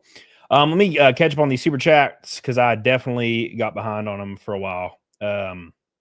Beat. Let me scroll down here. And it's right here. Royal Wee says, I'll be the warm-up in Sam Hyde, aka the Candyman. I think Sam Hyde would kill me. Because I think he actually trains a lot. And he's won fights, right? So there's that. For the Goomba and the nose, looking good. Nikki, Camp's my favorite gay. Thank you, man. Appreciate you, dude. I didn't read this one. Good evening, Nick. Got one more for you. Do you know why two vegans don't want to be seen having a heated discussion? Because they don't want anyone to think that they're having beef. Oh my God, dude. Appreciate that, dude. Sad Lad says, watch our stream. We read that one. Nick's not a real Texan. Read that one. Drunken Atheist Studio says, "Sup, dude? Got to get you on Culturescape. Send me a DM, my friend. Appreciate you, dude." Beep. Elephant. Nick, you going to NA? Please stay sober. I'm not. I didn't ask him that. I don't. We talked about the outpatient recovery thing though. Yeah, exactly. Art, exactly. Justin says, had issues with alcohol. You're doing great, Nick. Appreciate that, Justin. Dude, love you, dude. Appreciate you. Robot Glock says, show up at stream and it's all Nick talking. Well, yeah, of course. Talking about his former bad partner, SteelToe. Aaron's a level 33 doofus, but he's correct in his assessment that Nick can't quit him. Well, to be fair, I think there's like a maelstrom of like perpetuation. And you know, and I'm not saying it's like a hyper negative thing, but you know, Aaron talking just about the situation at all is going. It's just, it is the only thing keeping him alive as far as like monetarily and viewership on YouTube. Right. So that's why he's doing that. And that's why he goes after everybody that talks about him, because he's trying to stoke the flame, try to get a little bit of that love back, trying to get a little bit more viewers back, trying to hit his goals and whatnot. Ellie Fant says, did I mistakenly enter a boy band stream? Yes. Donna says, sorry you're sick. That sucks. Going to be scrapbooking this weekend. I got 7 races left. The goal is to finish. The other goal is to get it done by March. Hi, Nick. Nice to see you. Thank you, Donna. I appreciate you, Donna. I love you, Donna. Keep in mind, we're one red boy from a rainbow knot. We already killed Nugget Snake easily. Thank you, guys. Appreciate you. I love you, Donna. The snake streak is alive, Billy. It's alive. Anyway, fight him, Sam Hyde. Yep, not trying to die today. Read that one. I think I read almost all of them after this. Slagla says, since you're being honest, how about Anime Matsuri, Yellow Flash, the bar, and a cosplayer named Gothic Sushi? I don't know who that is. I'm gonna Google it though. Thank you, Slagla. Appreciate you, dude. Appreciate you, dude. Here, let me look that up. Gothic Sushi. Let's see. Okay, I found her. I don't know who this is. I'm just letting you guys know. I'm just looking. She's kind of hot. That's all I know. So, anyway, sorry. I was just wanting to. I was curious. Robot Glock says it's true that Dax started Nick skiing during the Philly WAP weekend. How Nick get yayo in BFE Candy? Was it good? Man, you were speaking in code. Yayo. We can't get any good. Not stepping on gear around here. Hook you up. All right. Thank you, Robot Glock. I understood about 10% of that. Mike Hunt says, do you think the ending of American Beauty would have been better if the killer was left a mystery? You know, I know Nick says it's the best movie ever. I've never watched it, and I think I need to. Return. Read that one. Beep, beep, beep. Has anyone turned around after turning their back? You know, I don't. I'm sure there's one or two people, but I don't think it's when it comes to like content creation, once you like publicly cut ties, you can't really kind of go back. Luckily, I don't follow the rules of content creation because I have friends, and I'll talk about it. I'll be as unbiased as possible, and I'll stick by them if it looks like they're coming on the other end of it, and that's what I've always done. So, and I've been called the worst friend ever because I just covered it, and I've been called a sweeper. I've been called literally everything on both sides. So, I just do what I feel is right. Thank you, Sad Lad. Appreciate you. All plea agreements are coerced. Thank you, Lounge King. Better be signed mugshots. You're talking about the locals gift. Thank you, man. Billy Hatcher says, "Don't forget the next date." I won't. The squid. I have the hiccups for when you get to Melanie Mac. If she mean games that are Gooner content, it's not hypocritical. But if she suddenly doesn't like hot window games, then yes. All right, Squid, let's cover that right now. Thank you, Squid. I love you, dude. Appreciate you. Appreciate your worst sweeper ever. Thank you, Sean. Thank you. Appreciate you, Squid. I love you, dude. One red boy from a rainbow knot. This stream's been popping. We got 50-ish likes to 500. Make sure you like that. I appreciate everybody hanging out tonight. I really do. It means a lot to me. Been a lot of fun. All right, let's continue. So let's find the Melanie Mac stuff. And a disclaimer, I know it's been like 3 hours since I talked about it, kind of. But disclaimer with the Melanie Mac thing. There's probably a video on it, right? Does anybody know if there's a video on it? Because I'd like to watch it and react to it rather than try to find like specific tweets. If somebody could send that to me, that'd be really cool. There's an article on Fandom. On Fandom Pulse. What do you guys have in the chat for me? If you can help me out a little, because I got a little sidetracked with my boy. And yeah, disclaimer, it's been 3 hours. I like Melanie Mac, and she knows I like she knows I like her. I think she's great. And she can tell you right now that we disagree on like 90% of stuff, but it's totally fine. Like we're cool as hell.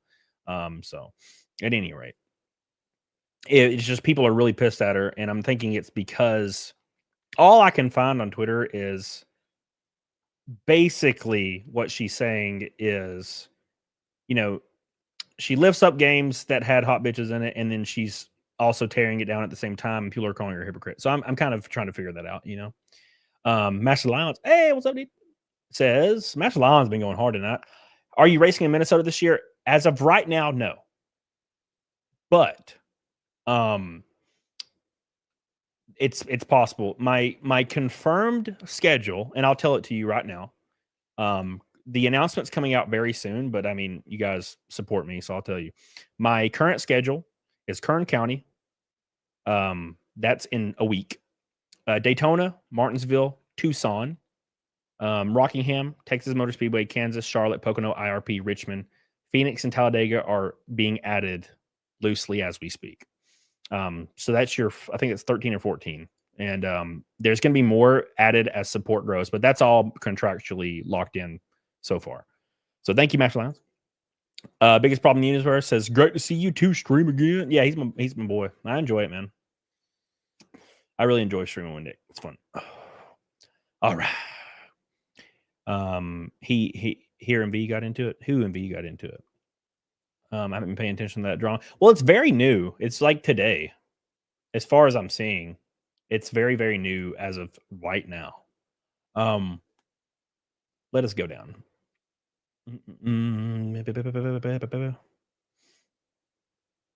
Where is it? Where is it? Where is it? People are just sharing stuff. And now they're sharing pictures of her just like in her gym clothes. And they're like kind of, I don't know. Anyways.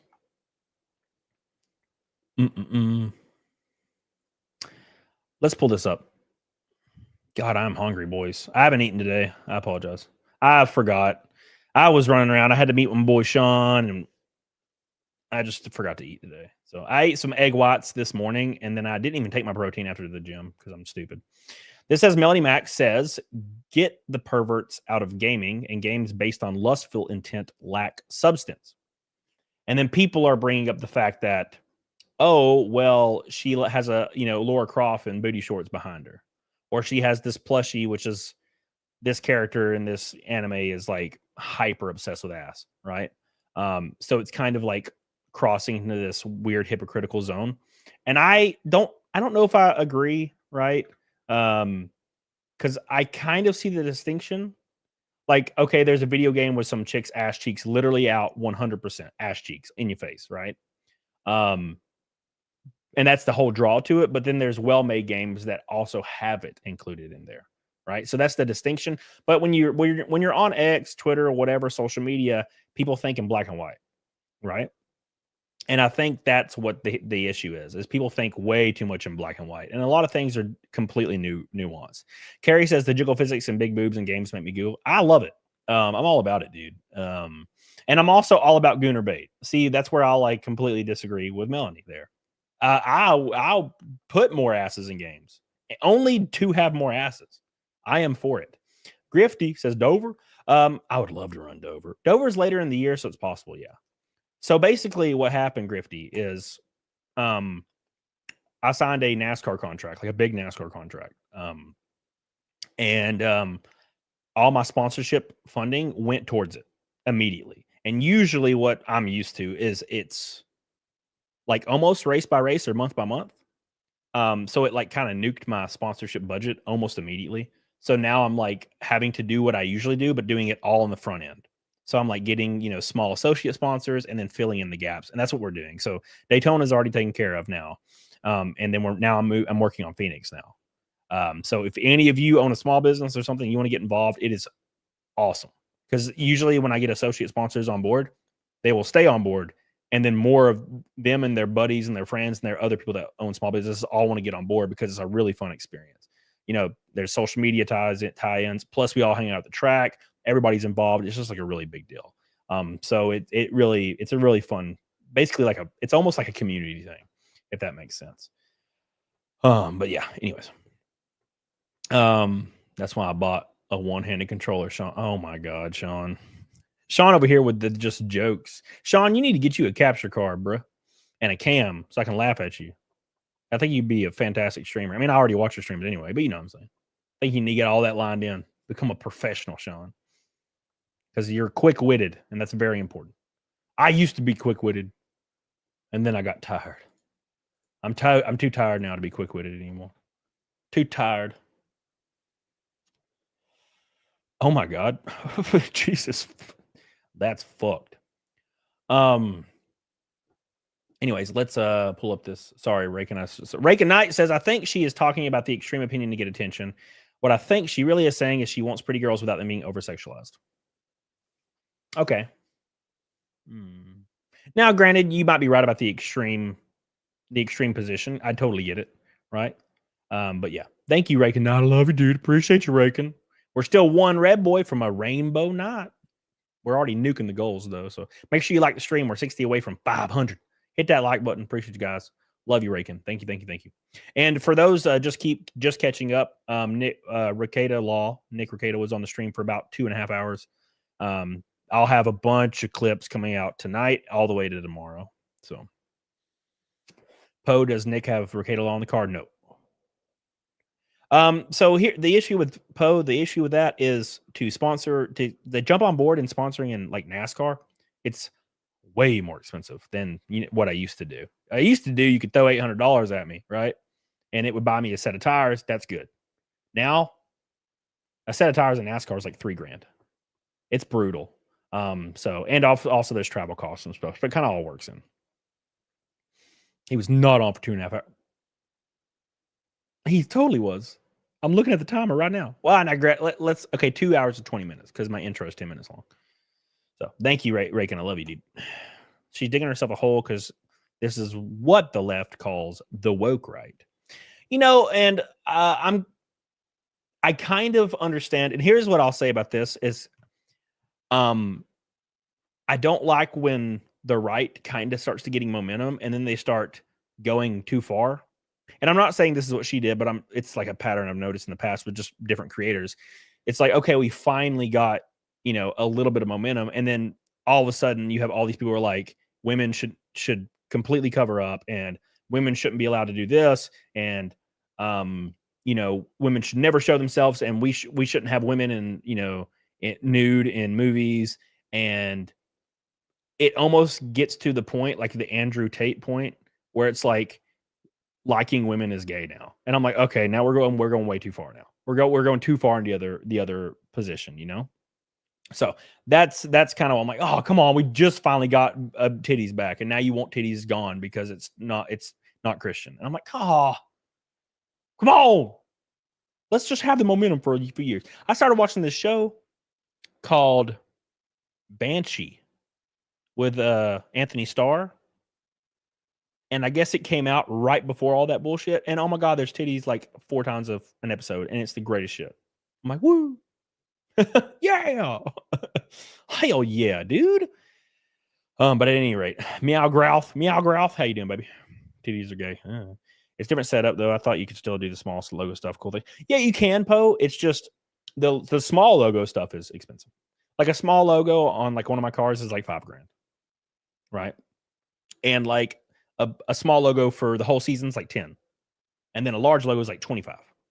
And then like the whole car is like, for one race is like 35. And then for the whole year is like $250,000. Right. Because it has to, when you factor in everything, like the crew, everybody on the crew is making like $80,000 a year. The tires are like $15,000 per race. The fuel, the travel expense, the rooms, it's all factored in. Right. So like you have these teams will take like 4 full-time drivers or whatnot. They'll get sponsorship support of like $1 million per driver. And that covers like, 110% of everything. And then the team might take home like $10,000 at the end of the year. Right. So that's kind of how it works. It seems expensive, but it's like, it gets pretty crazy, man. Yeah, I agree. First best. I agree. Are you paying yourself? No, I'm in the hole, man. Although in NASCAR, you get a salary. So that kind of alleviates a little stress. So thank God. Last year was really hard. Last year, it was just all output. Once you get into NASCAR, you start getting, you get gear and you get salary and you get travel and stuff. So it takes such a big burden off. So you can kind of come out almost even, a little bit better, whereas like last year it was like $100,000 burned like in a fire. Super leaded 114 Captain's app.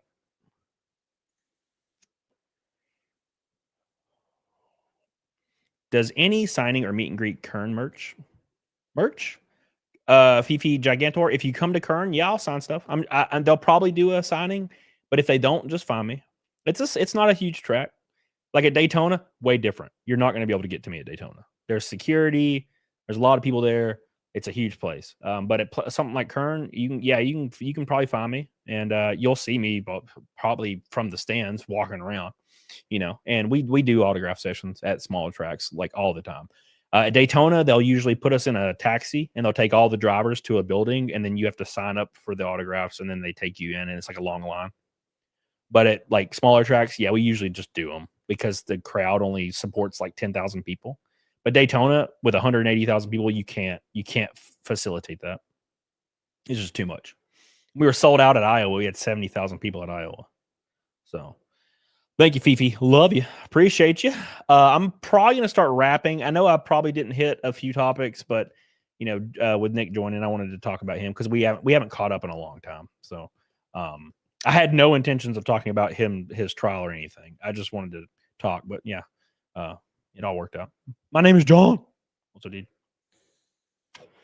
So anyways, we're going to start wrapping. Make sure you like the stream. We're 50 away. I'm going to stay live for a few minutes. Obviously, I got to do Naked Snake. We're one red boy from a rainbow night. We got all the things on the docket. We're having a good night. Thank you, Rakin. Appreciate you, buddy, for hanging out. Love you, dude. Stop making me love you. That's what Helena does until you meet her. And then you're like, wait a second. I don't like her at all. That's a joke, Helena. Then you meet her and it all goes south. It all goes south real fast. Sure, silence. I'm all about it, dude. I'm all about it, my friend.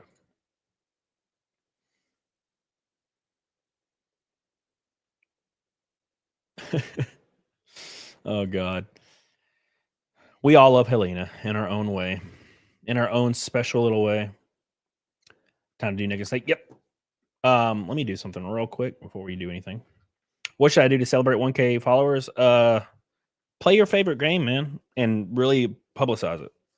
Don't commit to a 24-hour stream, man. That you should reserve that for really crazy shit. Because I will tell you right now, you will want to die.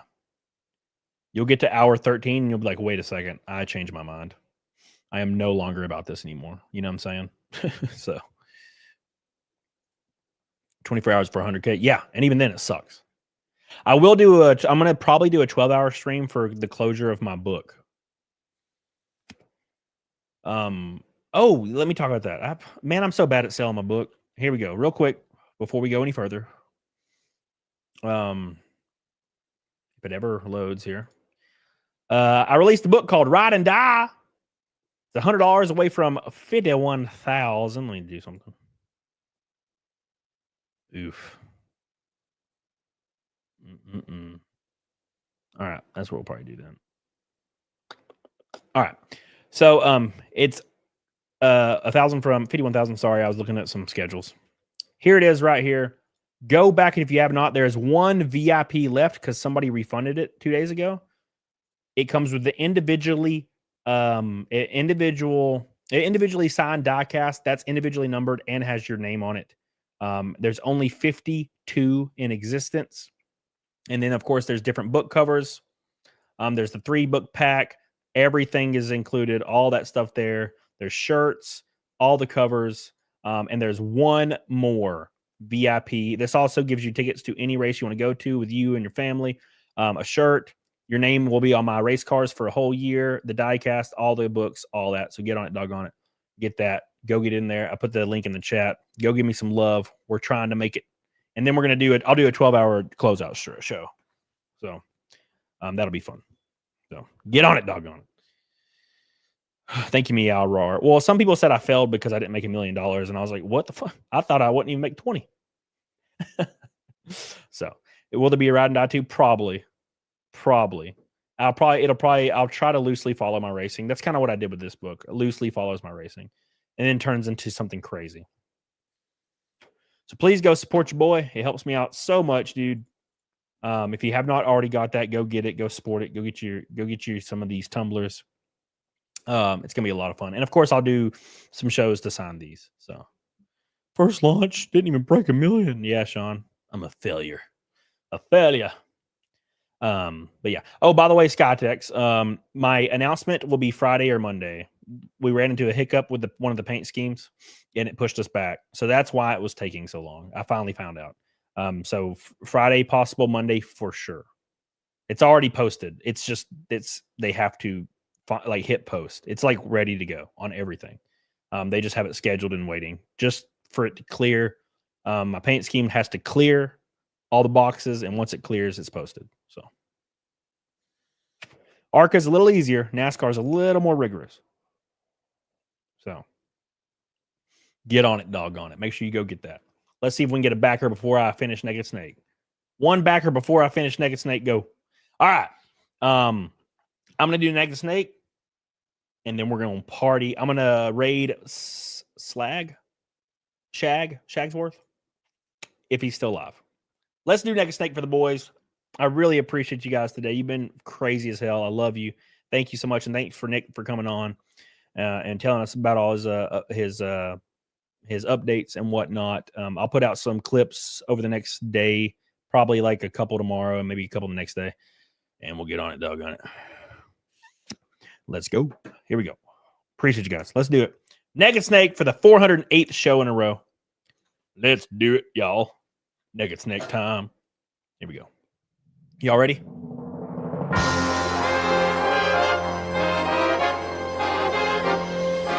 It's time.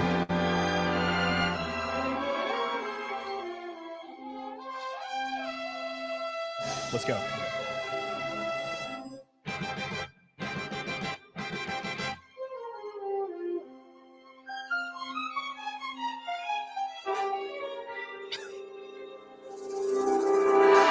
My hair's full.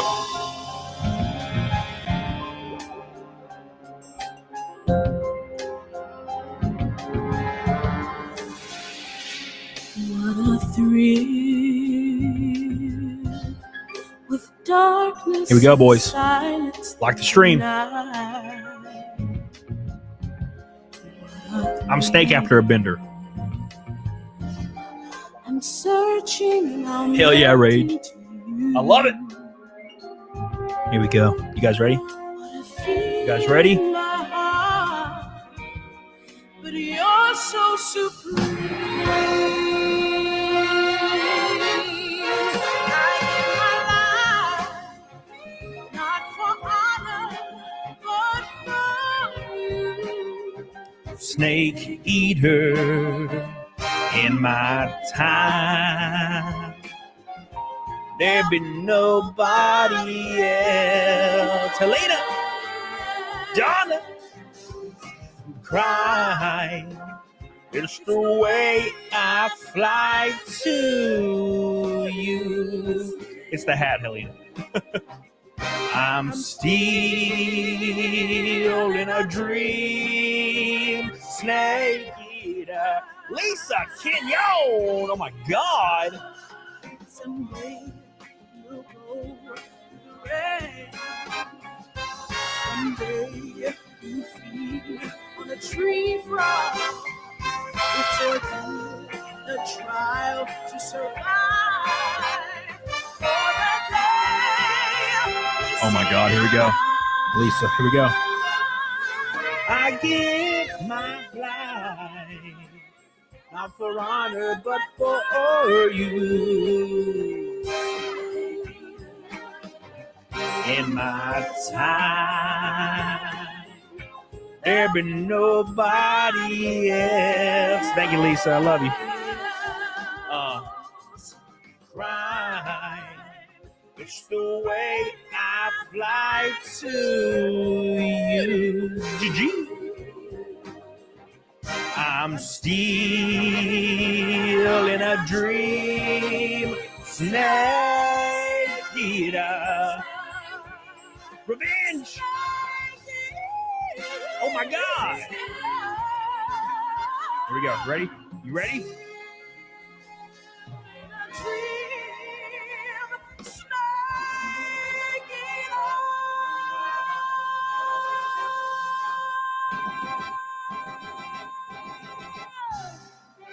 Oh my word.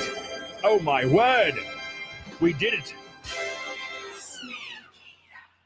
Go get Ride or Die, boys. If you have not got Ride or Die, please go give it some love. The link is in the chat right now. Go get you a book or a tumbler or a shirt. Come to one of my races. Let me sign all it for you. It means a lot to me, and it goes all towards my racing this year. So thank you guys so much. It's helped me out a lot. So get on it, doggone it. We're going to raid Shagsworth. Go get the book. Get on it, doggone it. Let's get to 51 tonight. That's one backer that gets the 3-book combo. I love you. I appreciate you guys. Get on it, doggone it. I'll see you guys on Shag's stream. Let me make sure he's still alive. He is. We're going to raid Shag. Get on it, doggone it. Love you guys. Appreciate you guys. Hell yeah. Salty C. Oh, God.